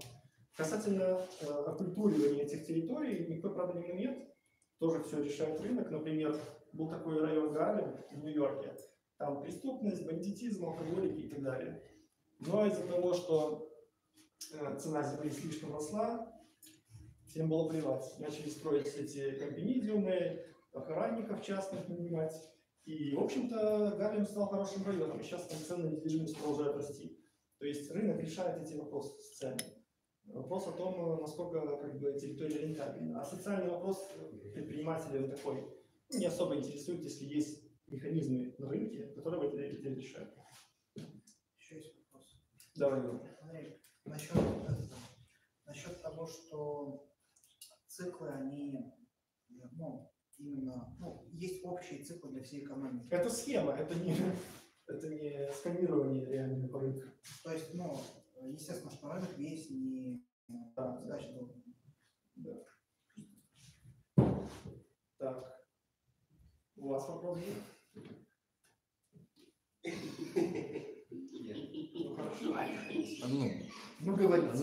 Вопрос. Про кризис вы рассказывали. Сказали про богатые страны, айфоны, которые можно продать, автомобили. В то же время мы знаем, что в богатых странах, я надеюсь, вы их назовете, стоимость аренды жилья, услуг, электрической энергии достаточно высокая. В то же время вы не затронули вопрос закредитованности. А кризис и закредитованность – это такие очень две рядом стоящие позиции. То есть дорогое обеспечение того жизненного уровня и амортизация, и закредитованность. Вот это синонимы кризиса. Как-то раскроете вы их? Да, смотрите, на самом деле закредитованность, она наоборот... Страны назовите. Закредитованность, Западная Европа, США, она наоборот стимулирует людей быстрее находить работу. Потому что когда вы платите кредит, у вас еще финансовый отток каждый месяц. Но кризис – это то, что нет работы. Вы же только что привели пример. Картошку не хочу копать, ее нельзя копать. Ищу работу, продаю айфоны. Вот эта модель у меня не укладывается. применительно к тем странам, которые мы с вами вы только что о которых сказали? Нет, есть люди, которые, скажем так, не платят по ипотекам, да, у них тогда просто забирают дома, но они не прекращают жить, они не умирают от голода. И просто теряют свой социальный статус. Поэтому кредит это скорее про социальный статус. Но смысл в том, что закредитованность как таковая является, наоборот, стимулом поиска быстрой работы, а не тому стимулу, чтобы, наоборот, не работать. По поводу... Когда кризис, это гири на ногах. По поводу кредитования. Дело в том, что на рынке, когда происходит кризис, падает процентная ставка, и в нормальной ситуации человек может перекредитоваться. То есть, например, вы платили $100 в месяц по кредиту, наступил кризис, вы перекредитовались и начали платить $30 по кредиту, но на дольший срок, естественно. И, в общем-то, это смягчает последствия. Другое дело, что государство запрещает рефинансирование. Оно само рефинансирует постоянно себя, там через МВФ и так далее, всемирные банки. Но обычным гражданам оно запрещает это делать по другим причинам, я сейчас не буду их поднимать. Но смысл в том, что и этот механизм, который рынок предлагает для решения проблемы, смягчения условий кризиса, он блокируется. То есть усугубляется ситуация. Конечно, людям тяжелее. Ну тогда перечислите те волны кризисов, которые мы с вами взяли в пример. Конкретно страна и кризис. И наоборот, тема кризиса. Нет, возьмите, не знаю, Великую депрессию, например. Вы так далеко гребете. Я вот хочу, что я могу понять. Дело в том, что в современном мире, я могу объяснить проблему. В современном мире методы антициклической политики монетарные, они достаточно сложны, поэтому когда банк центрально реагирует, соответственно, и регулятор, то у нас получается наложение очень многих моделей. У нас немножко получается другая ситуация. У нас может, например, вот как Александр Григорьевич решал некоторые проблемы, запрещал покупать валюту, а потом оказывалось, что доллар в 3 раза дороже, чем он в обменнике. Это один из способов, но это как бы не решало проблему падения уровня жизни. Это вопрос о том, в какой стране, в какой конкретный момент времени, какая ведется макроэкономическая антициклическая политика. Конечно. В чате появился такой вопрос. Человек пишет. Есть книга Клаус Шваб «Четвертая промышленная революция». Там описано много интересного. При увеличении автоматизации увеличивается безработица и уменьшается доход. Если будет всеобщая автоматизация, откуда будут брать доход населения? Ну, так вот написано. Вот эти вот данные, которые этот приводит по индустриальной революции, они старые. Которые я привел пример ссылки на исследования, я их потом позже в чате выложу. Они новые, 17-й год и 17-й год. А вот это старая информация, то есть нету такого тренда. Есть колебания, есть разные по странам. Кстати, мы можем сейчас посмотреть на проекторе графики, некоторые, которые я смогу прокомментировать. А есть противоречивость в исследованиях и споры между экспертами и экономистами? Да, есть. Это неизбежность эмпирических исследований. Что-то какое? Это правда. Я самое важное сказал. Про тренды. То есть, может быть, автор 4.0 все-таки окажется правым, правильно я понимаю? Смотрите, есть как бы... Я лично оперирую вообще не исследованием, а статистикой МОД. Международной организации труда. Для меня это является больше аргументом, чем конкретная интерпретация вот этих исследователей. Они просто пытаются интерпретациями некоторые свои теории доказать. Но это как бы проблема, потому что когда они это делают, они противоречат другим теориям и возникает некоторая коллизия. Но это отдельная вообще тема. А то, на чем вы основываетесь, они меняют свою точку зрения вот, на протяжении 10 лет? Меняют. Значит, это тоже не аксиома, правда? Да, не аксиома. Я просто говорю о том, что есть на данный момент. На данный момент у нас нет глобальной безработицы. Ее не было на момент 1800 года. Ничего не изменилось. 5% и 5%. То есть меня не интересуют какие-то там нюансы вот в этих вопросах. Тогда еще маленькое уточнение. При стареющем населении, по большому счету, безработицы и быть не должно, если за тем населением будет должный досмотр. Правильно или нет? То есть работы хватит всем. Такой вывод можно сделать? Предложение занятости существует на рынке всегда. Неважно, какого даже возраста. Не, мы говорим о объеме занятости. Мы говорим о количестве занятых. Если население стареет, пожилые люди нуждаются в помощи, в обслуживании и так далее, значит, проблемы занятости, правильной организации этой занятости быть, по идее, не должно. Ну, если занятость ухаживания за стариками будет именно человек, а не робот, то будет и такое предложение на рынке. То есть никакой проблемы нет. Я хотел еще сказать по поводу, еще одну схему я приведу, о том, как меняется структура экономики и занятость. То есть, когда мы говорили в самом начале о том, что у нас существует тренд на изменение занятости, то это процесс, который длится всю историю, и он некоторые вещи нам может предсказать. Так, давайте. Рабо. Вот это. Да. Смотрите, основная масса планеты у нас занималась охотничеством и собирательством, основной массой человеческой истории. То есть, грубо говоря, это было 100% ВВП. Когда у нас появляется сельское хозяйство, оно вытесняет по занятости, по доходам, то есть по стоимости охотничество и рыболовство. То есть у нас получается собирательство. У нас получается сельское хозяйство уже занимает основную структуру ВВП. И когда у нас на примере... у нас примерно здесь будет начало 20 века, то есть основная масса занятости – это сельское хозяйство, и, соответственно, основная структура ВВП мирового – это сельское хозяйство. То есть оно у нас начало уменьшаться, и сегодня, то есть с начала 21 века, сельское хозяйство 4% ВВП. То есть у нас практически все население планеты поменяло занятость за 100 лет. У нас нет никаких оснований говорить, что этого не произойдет в ближайшие 100 лет. Например, у нас есть рост индустрии развлечений, финансовых услуг и так далее. Средний американец уже тратит 30% дохода на развлечения. То есть это очевидный тренд. И, скорее всего, предложение на рынке, занятость на рынке, она будет двигаться именно в этом направлении, потому что блага предыдущего порядка, то есть поесть, попить, там, пожить где-то, они уже, в принципе, удовлетворены. У нас спрос смещается в сторону удовлетворения благ высшего порядка.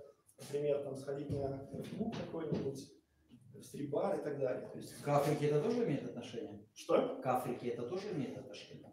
Этот вывод? Естественно, это все неравномерно, потому что в Африке рынок, его до сих пор, в общем-то, нет. Но только-только там появляется, только-только республиканские режимы приходят к власти.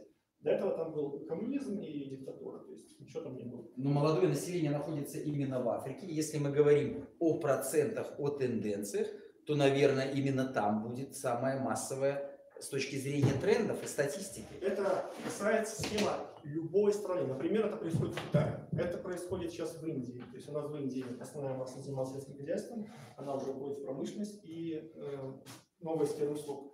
Если мы возьмем, давай другую картинку. Если мы возьмем развитые страны, то доля промышленности там уже уменьшается. Нет, это весь мир еще. Открой общую другую картинку. Вот это.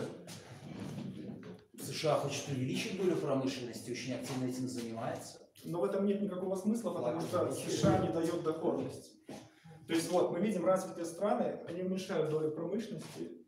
Вот США, Германия, Япония уменьшают. Некоторые страны, например, как Россия, так, тут с цветами проблема. В России ничего не меняется, и в Китае, в общем-то, ничего не меняется. Чуть-чуть уже спад идет. А развитые страны уже уменьшили до очень низких значений, то есть 15-17% ВВП промышленности и продолжает падать. Но это происходит в развитых странах. То есть у нас меняется структура занятости и структура ВВП, структура стоимости в угоду новых вот этих вот сфер услуг. Почему она меняется? Потому что там выгоднее работать. То есть если вы, например, создаете в США какой-нибудь завод по производству, я не знаю, там, кастрюль, то он не приносит столько доходности, если же это количество людей, американцев, будут, например, создавать какие-нибудь там, я не знаю, ролики на YouTube или музыкальные группы. Там просто меньше доходность. Промышленность, она не приносит столько прибыли, как новая сфера услуг в богатом обществе. Поэтому, естественно, происходит изменение структуры. Я к тому это привожу пример, что у нас нет оснований говорить о том, что промышленность у нас является панацеей для занятости. В общем-то, уже произошло то, что большинство людей не работает в производстве. То есть это уже произошло, уже нечего бояться. Вопрос? Скорее, не вопрос, а тезис. Может подтвердить, либо опровергнуть.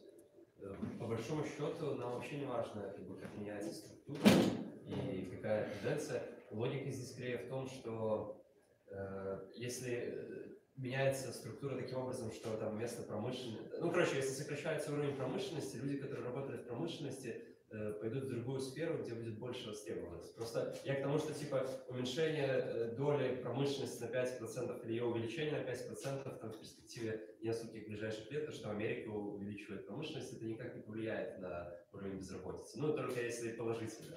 Так они могут увеличить промышленность, они могут вбухать промышленность. Ну, если будет выгодно, чтобы люди работали в промышленности, они будут там работать, потому что так работает. Да, точнее структура промышленности уменьшилась из-за того, что люди оттуда ушли. Ну да, но они как бы будут находиться где работать. Да, но смысл в том, что как же работает рынок, не знаю, да. Вот они вбухают кучу миллионов долларов, миллиардов в промышленность в Америке, да.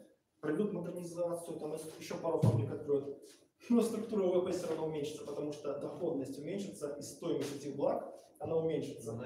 Получается, что мы еще больше уменьшим стоимость, я не знаю, того же автомобиля. А считаем в чем? Ну, можно, например, в долларах. Понятно. Нам важны относительные значения, процентные значения. То есть тут указаны данные в процентах. Проценты чего-то? ВВП. Проценты килограммов, проценты кубов, проценты там Нет, от чего? проценты ВВП, смотрите. ВВП в долларах, вы уже это Вы сказали. можете считать, как хотите, хоть в рублях, хоть в персиках. Это не имеет значения абсолютно. В персиках там может быть по-другому Нет, география. нет. Просто другие цифры.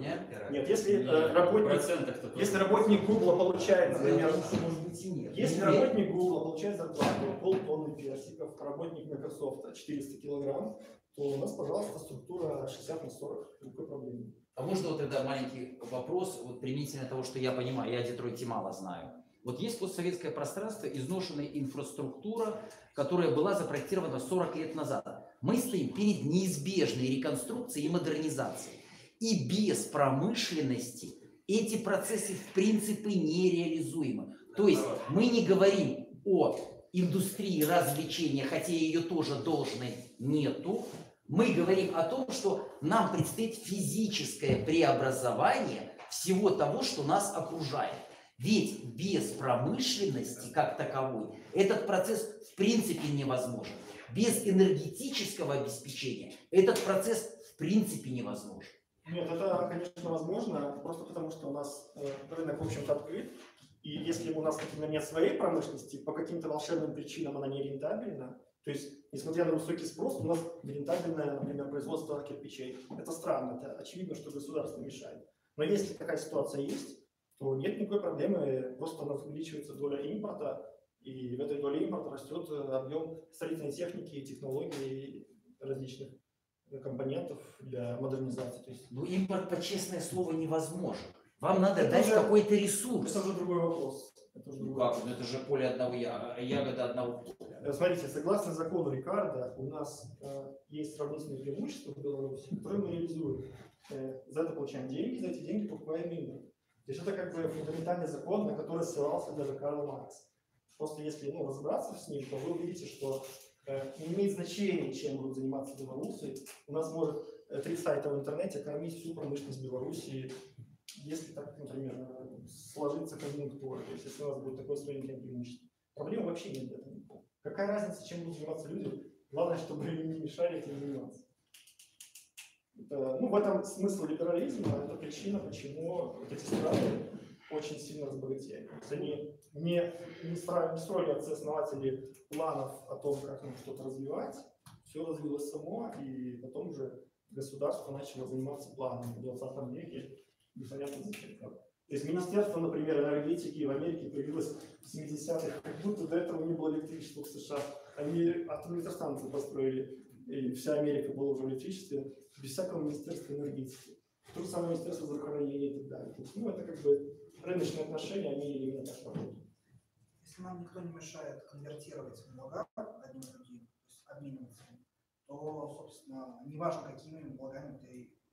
Как мы с вами обменяемся кирпичом, если плечо его доставки имеет определенное расстояние. Если отсутствует инфраструктура, а вы находитесь хотя бы на приблизительно удаленном каком-то месте, то, во-первых, я не произведу кирпич, потому что он вам нафиг не нужен, а если он дойдет к вам, он будет золотой. Плюс энергетика, производство кирпича. Вы же кирпич как пример поставили, правильно или нет? Конечно же, на газу производить кирпич – это крайне затратное удовольствие, потому что газ дешевым в принципе не может быть в той сегодняшней структуре цен на углеводороды.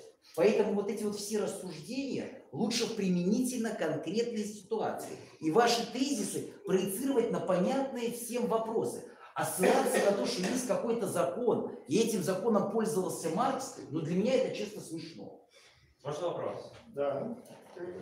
У меня есть, типа, ну просто смотри, когда мы говорим про международную торговлю, короче, тяжело в отдельно взятой стране построить все по вот, чисто капиталистическим законам и надеяться на то, что структура будет естественной, потому что есть много ограничений. Есть страны, где режим просто не позволяет жить без этих там ограничений, искусственных попыток влияния и не продажи технологий. То есть, условно, Китай, если, ну, допустим, только в Китае производят там какой-то станок, который нам необходим, а у нас есть там только типа там, кирпичи или персики. Они просто из принципа, из политических мотивов не будут продавать, чтобы мы жили отстало. Как бы в таком случае можно решить этот вопрос? То есть все равно придется государству, чтобы не отставать, форсированно, искусственно стимулировать какие-то отрасли, которые замонополизированы другими игроками на рынке международном. Нет, на самом деле этого не нужно делать, у нас просто будет другая структура занятости. То есть у нас будет, например, не промышленная Северная Корея, а у нас будет какая-нибудь, как в Монако, да, банки, казино кругом. И это тоже будет просто реализация другого сравнительного преимущества. Ниша занята, то есть сравнительные преимущества, они сравнительны в тот момент, когда они уникальны. Основа закона, что в том-то и дело, что вы можете производить то, что кто-то производит лучше. Это просто вопрос такой, пропорции. Ну, типа, ты можешь... Да, я понимаю, теоретически, типа, конкурентное преимущество может быть у каждого. Каждому хватит преимущества. Да. Ты будешь производить относительно лучше другого. Да, я понимаю закон. Просто... Например, есть человек, который лучше тебя делает все. Но он не может делать все, он должен что-то делать одно. Ну, я понимаю, да. Но... Поэтому ты замещаешь то, что он делает лучше тебя, может даже делает немного. Но так как ты этому все время уделяешь, за это ресурс получаешь больше благ. Например, ну, просто страны на международном рынке очень как бы не сильные. Я понял претензию. Тезис в том, что... Условно, Китай может иметь все технологии, делать все лучше всех. Тезис в том, что страны окружат эту бедную страну, которая рыночная, да, и начнут ее всячески пинать. Ну, да. Смотри, проблема, во-первых, решается тем, что структура занятости, она адаптивна. Касательно сравнительных преимуществ, которые существуют всегда, вне зависимости от того, насколько там сильно внешние ограничения. Например, я приведу пример Швецию. Во время Второй мировой войны Швеция была крупнейшим, ну, перед войной была крупнейшим импортером зерна. Ну, по понятным причинам, у них там холодно. И что произошло? Началась война, и зерно в Швецию не попало. Ну, это вообще в некоторых странах приводит к голоду, да, типа там Советский Союз. Но в Швеции просто изменилась структура производства занятости. Они начали убивать скот, то есть крупный рогатый скот, и перешли на производство вот этих овец, всяких коз, и начали выращивать больше овощей. То есть у них за пару лет изменилась полностью структура производства в сельском хозяйстве. Полностью. И все были накормлены, ели нормально, без всякого голода, без безумных цен в магазинах. То есть не было никакой вот так критической точки, хотя еда это, в общем-то, ну, стратегический ресурс. Да, но ты смотри, но это очень как бы технологии очень низкого уровня. Да, ты говоришь про технологии высокого уровня, так они не имеют значения. Ты просто, например, ограничиваешь, например, поставку ядерных реакторов в какую-нибудь страну, там, Анкапистан какой-нибудь, да, ну не будет там ядерных реакторов. Если они как-то появятся, да, то есть это будет настолько рентабельно их сделать, что кто-то займется вкладывать этим деньги, да, пожалуйста. Но если это не рентабельно самому создавать, зачем это создавать? Оно не даст тех, оно не окупится. Это рентабельно, но из политических мотивов вторая страна просто не будет давать устроить, не будет давать технологии. То есть тут нету рыночной рациональности.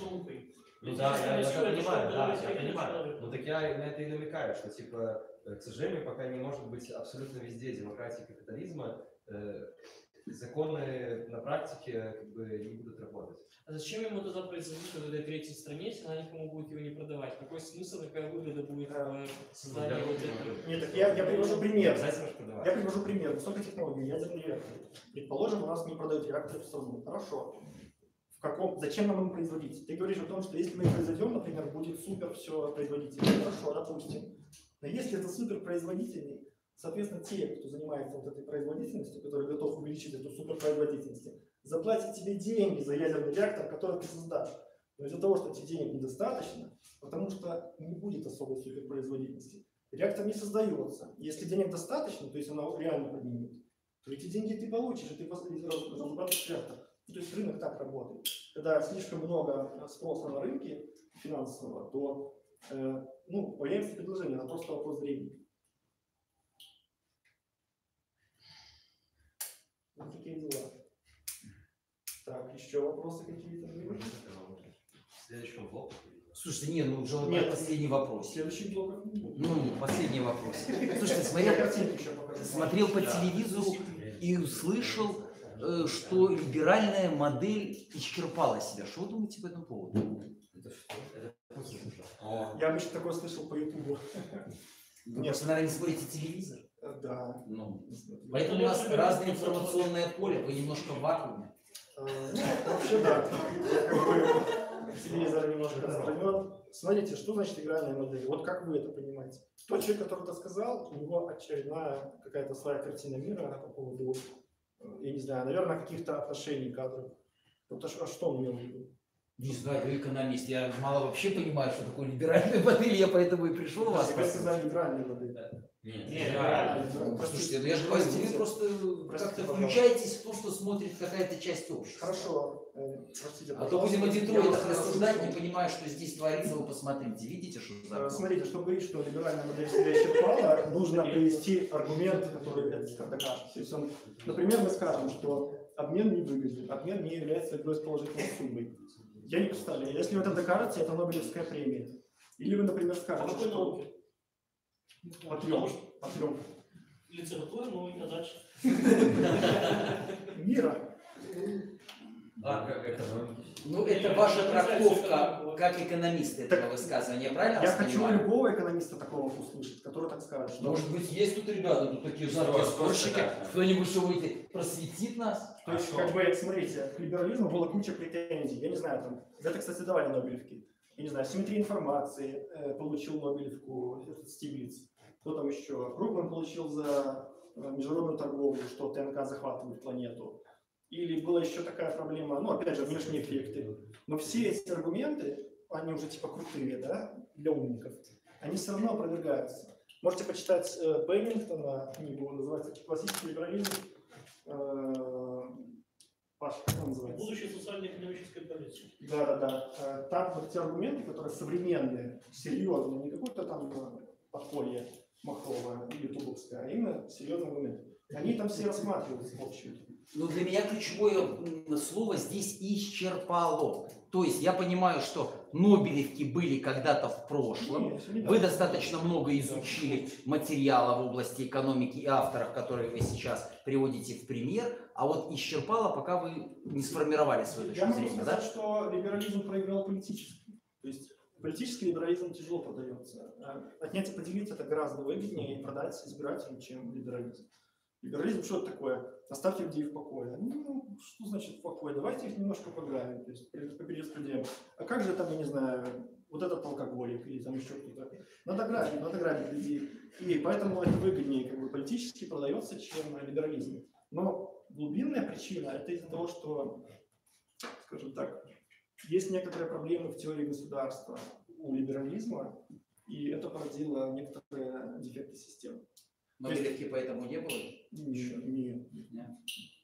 Просто я к тому, что это была в принципе несовершенная теория, но мы должны отметить то, что даже несмотря на то, что классический либерализм был несовершенной идеологией, несовершенной, он привел к колоссальным изменениям в мире. То есть это было даже этого было достаточно. Это очень важно. Да. Немножко связано с тем, что я спрашивал. Смотри, допустим, такая, что вот мы недавно разбирали там в чате, я не помню, был спор с типа анархистами, и кейс такой, есть, допустим, лекарство, которое нужно там для, допустим, нескольких тысяч человек всего в стране, 10 миллионов.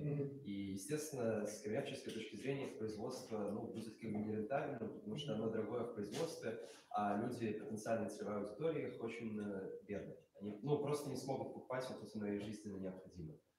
Как в таком случае без вмешательства государства или какой-то благотворительности, но благотворительности я как бы менее склонен верить, чем в то, что у государства должно быть какое-то хотя бы минимальное за счет налогов возможность субсидировать либо создавать свое производство для того, чтобы помогать таким людям. Я понял. Смотри, во-первых, тут две проблемы этого аргумента. Дело в том, что государству те же претензии. То есть, когда у нас меньшинство страдает, государство плевать на меньшинство. Оно нацелено на большинство.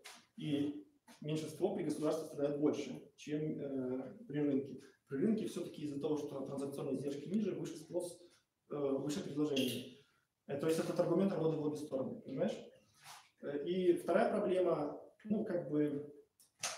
закон малых величин, то есть о каких жертвах идет речь. Например, взять лихорадку Эбола. Не было вакцины, и люди умирали. А это старая лихорадка, но не новая, не появилась недавно. Но из-за того, что вспышка чуть-чуть увеличилась, то есть умирать начали несколько человек, а там счет пошел уже на тысячи. Была локальная эпидемия на самом деле. Тут же появилась вакцина. И еще есть одна проблема. Но вакцину кто сделал? Компания, частная компания фармакологическая из США. Никакой проблемы нет, они за пару месяцев сделали вакцину. Так вот, есть одна проблема с этим рынком из-за патентного законодательства, которое запрещает копировать лекарства. Но это уже как бы вмешательство. Это вопрос о том, что высокие издержки... Я рассматриваю немного ситуацию, может быть, в вакууме, но в области фармацевтики реально представить, что есть лекарства, которые типа очень дорогого в издержках, и потенциальная целевая аудитория просто не сможет его покупать. Поэтому как бы основной тезис, понимаешь? И в таком случае без типа благотворительности или государства люди будут умирать. Так с чего ты решил, что просто Эбола решит? Потому что за счет там каких-то налогов он может создать либо производство и в себе в убыток. Хорошо. Государство это не структура, которая должна быть рентабельной. Хорошо, я понял твой аргумент. Он звучит примерно следующим образом. Ты нарушишь права большого числа лиц, которые не имеют отношения к проблемам, которые не являются его причиной. Но это просто страдание. Я понимаю, что это типа может нерационально, но условно мы как граждане типа готовы там скинуться 2%. Нет, хорошо. Готовы скинуться. Зачем налоги?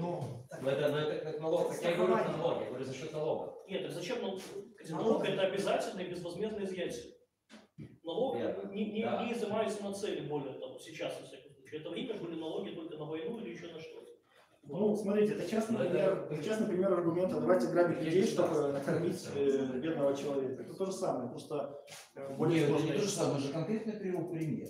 Зачем я просто говорю себе, вот это между уравниванием типа благосостояния там в денежном выражении, да, то есть там грабить богатых и давать бедным просто потому, что они хотят работать, и тем, чтобы граждане не умирали.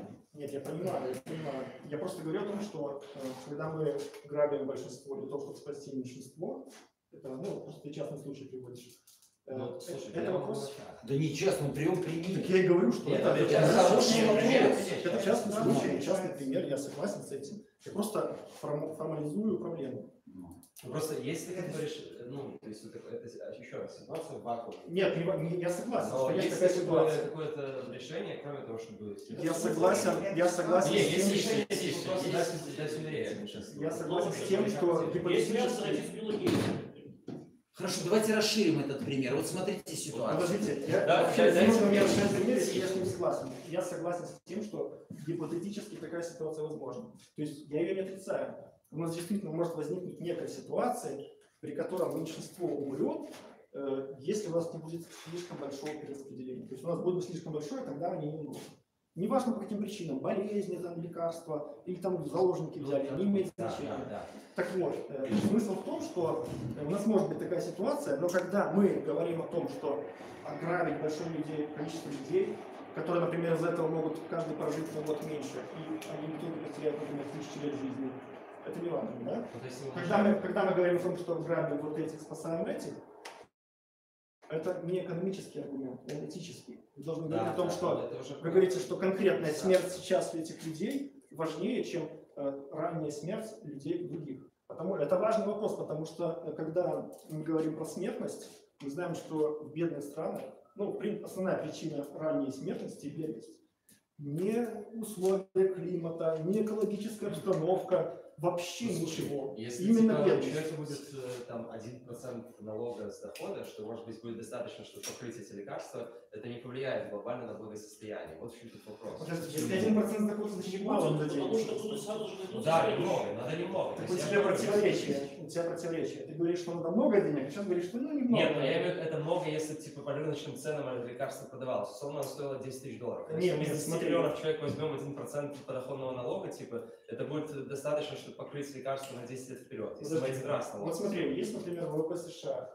Доля благотворительности ВВП США это Высокая, почти я там, знаю. 7%. Есть целая типа корпоративная социальная ответственность, которая То помогает есть- там в рамках маркетинга улучшать как-то. Вот он То есть уже доля решение. благотворительности выше, чем твой запрос. Она выше. Что касаемо решения, вполне себе есть рыночные решения подобных проблем, они уже есть. Это страхование. То есть ты, если ты готов на подобные издержки заранее заплатить Ну этот да, налог, да. ты можешь застраховаться, собственно, вот таким вполне себе рыночным. Ну, слушай, решением. можно Нужно вопрос- обязательно. Можно вопрос про рынок? Вот Да, там у смотрите, нас страховка. применительно формации вопрос по рынку. Вы же сейчас рассказываете, что хорошо рынок, что хорошо государственное регулирование, правильно? Вот есть страны, Наоборот. но вы аргументируете, вы объясняете нам, правильно или нет? Вы нам Я это объясняете. тезис скинул. Не, вы хороший вопрос задали, я хочу его немножко Я сказал, затащить что в контексте такую оценку- конкретного вопроса, вот конкретной ситуации. Вот есть страны Восточной Европы, Центральной Азии. В этих странах есть какое-то количество людей, где-то больше, где-то меньше. Есть крупные компании, которые производят фармпрепараты. И один и тот же фармпрепарат в странах диаметрально различается в цене вплоть до 5-7-10 раз. Получается, что тот рыночный механизм, который вы предлагаете, приводит к такому результату. И есть решение. Эти страны, объединяясь, формулируют запрос производителю и получают благоприятную цену для всего огромного пространства. И это уже подход с участием государства, который приведет к тому, что те, кто нуждается, а это ВИЧ, а между прочим, у нас из бюджетов глобальный фонд уже не будет финансировать, и сжимает и ВИЧ, и тот же, допустим, туберкулез. А это колоссальные издержки. Там в 10 раз цены разнятся в одной стране, во второй, в третьей, в четвертой. Я уже ответил на этот вопрос. Дело в том, что издержки, цены высокие из-за патентного законодательства, а не из-за того, что стоимость высокая. Касательно... Какое патентное законодательство? Страна одна, страна вторая. Да. Производитель есть. Причем тут патентное законодательство? смысле Одному причем? производитель продает за рубль, второму продает за 10, третьему за 6. И с каждым отдельно ведет дискуссии. И вопрос, когда объединяются потребители с помощью государств, формулируют запрос в объеме и получают то, что необходимо для граждан их стран. Ведь это же правильный подход? Или вы считаете это не так? Это конкретный пример сегодняшнего У дня. нас есть реальный кейс. Там в Америке было лекарство от мигрени, кажется, как Сегодня сегодняшний день Вот рассказывал. вот на этом примере, вот вы расскажите. Пример лекарства. Есть лекарство в Америке, стоит $1000. Такое же в Мексике стоит $15. Вот конкретный пример, то, что вы говорите. Вот. Он из-за патентного законодательства. Вы рассказываете про какой-то из примеров. Да. А я вам говорю, что там нет патентных проблем. Там есть вопрос объема, Вы знаете, вопрос если- коррумпированности разных участников А, и вопрос желания. Да. Если эти страны, объединяясь на государственном, любом другом уровне, могут формулировать запрос для блага тех граждан, которые нуждаются в лекарственных средствах, это благо. Что вы в этой части У думаете? нас есть в Беларуси конкретно протекционизм касательно медикаментов, потому что у нас есть белые препараты и еще одна компания. То есть у нас должны свое потреблять все. Из-за этого у нас импортные лекарства, они стоят дороже в 2-3 раза. Из-за этого, из-за госрегулятора, лекарства привезти это вообще копейки. Я не знаю, что нужно дешевле. Привезти это вообще копейки. Я не знаю, что нужно дешевле. Это очень дорогое удовольствие. Привезти. Лекарство привезти – это самая дорогая. Государство создает издержки, из-за которого разница лекарств увеличивается. Все, вопрос закрыт. Издержки транзакционные, просто логистические, привезти лекарства, это, ну, там доля процента. Можно такой вопрос таком же? Смотрите, Так, подожди, наша открой. страна производит масло, да, обычное. Масло И это же масло, какое? коровье, Сливочное. пожалуйста, сливочное, да. И это же масло перевозят в Россию, продают там. Так вот вопрос, почему у нас масло это стоит дороже, а в России стоит дешевле? Ответ могу прямо сейчас вам дать. Давайте. Нет логистики у нас, в принципе, на территории Беларуси. Отвечаю вам очень, для того, чтобы вот это... Нет, секундочку, отвечаю вам на вопрос. Вы сейчас задали вопрос, почему. Вы выходите с утра, Нет логистики, а как они его на доставляют туда и в горизонт. Россию в том числе. Сколько стоит автомобилей, чтобы заехать на 10, 12, порой 15. Понятно. Правильно или нет? Производитель из-за отсутствия транспортно-логистической Решил инфраструктуры подколоть. каждый Привести должен затраты. брать свой флот транспортных средств или перепродает эти объемы, и потом они как В принципе, да. Вот был вопрос про Шваба, про книгу Шваба последний, остальное так. выбросов от мобильных транспортных средств. Комментарии были только, комментировали по ходу того, что слышали. Вот там, ну Индия растет и составит конкуренцию Китаю. Ну то есть они слышали, о чем речь, и комментировали некоторые тезисы. Вот так. С точки зрения транспортной логистики. То есть человек 8 смотрит.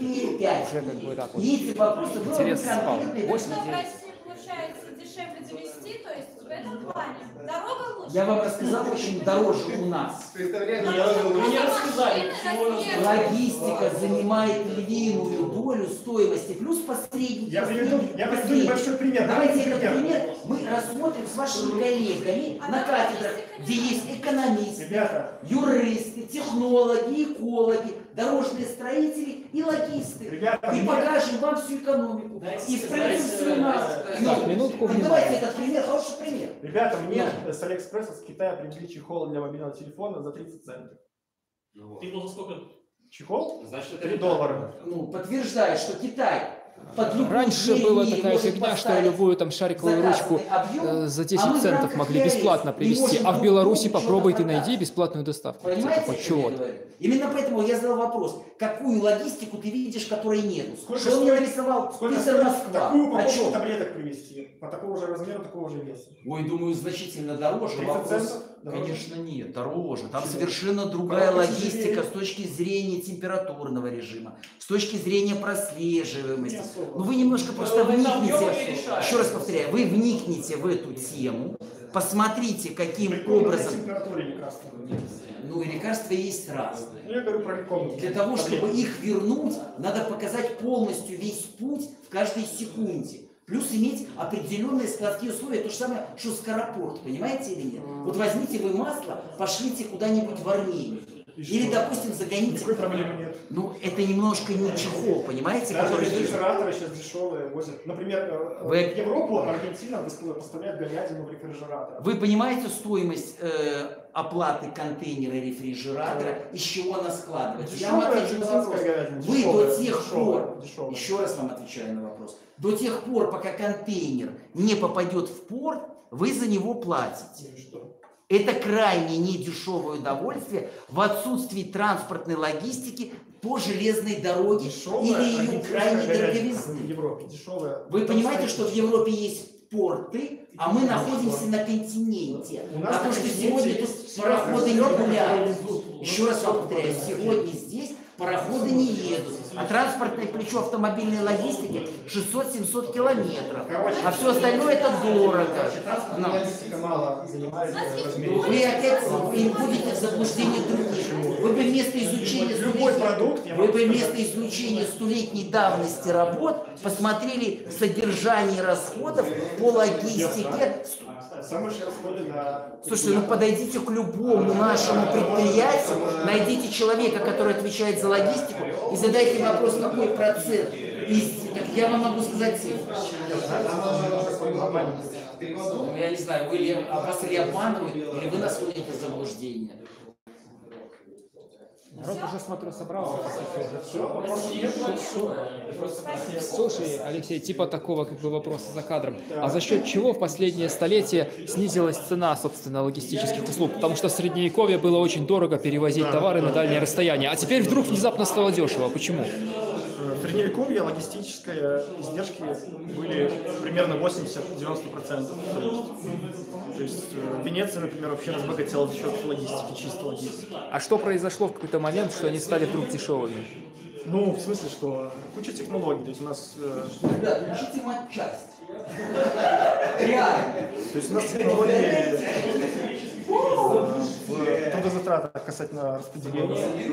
Контейнеры у нас появились в 20 веке как самое компактное дешевое средство. То есть чисто научно появились средства более Двигатель дешевые. внутреннего сгорания поставили на танкер, он выгоднее парового, там, парусного. То есть очень сильно упал стоимость, очень сильно упал. Ну ладно, хорошо.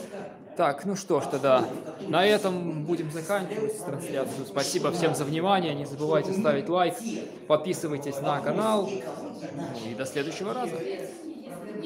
Да.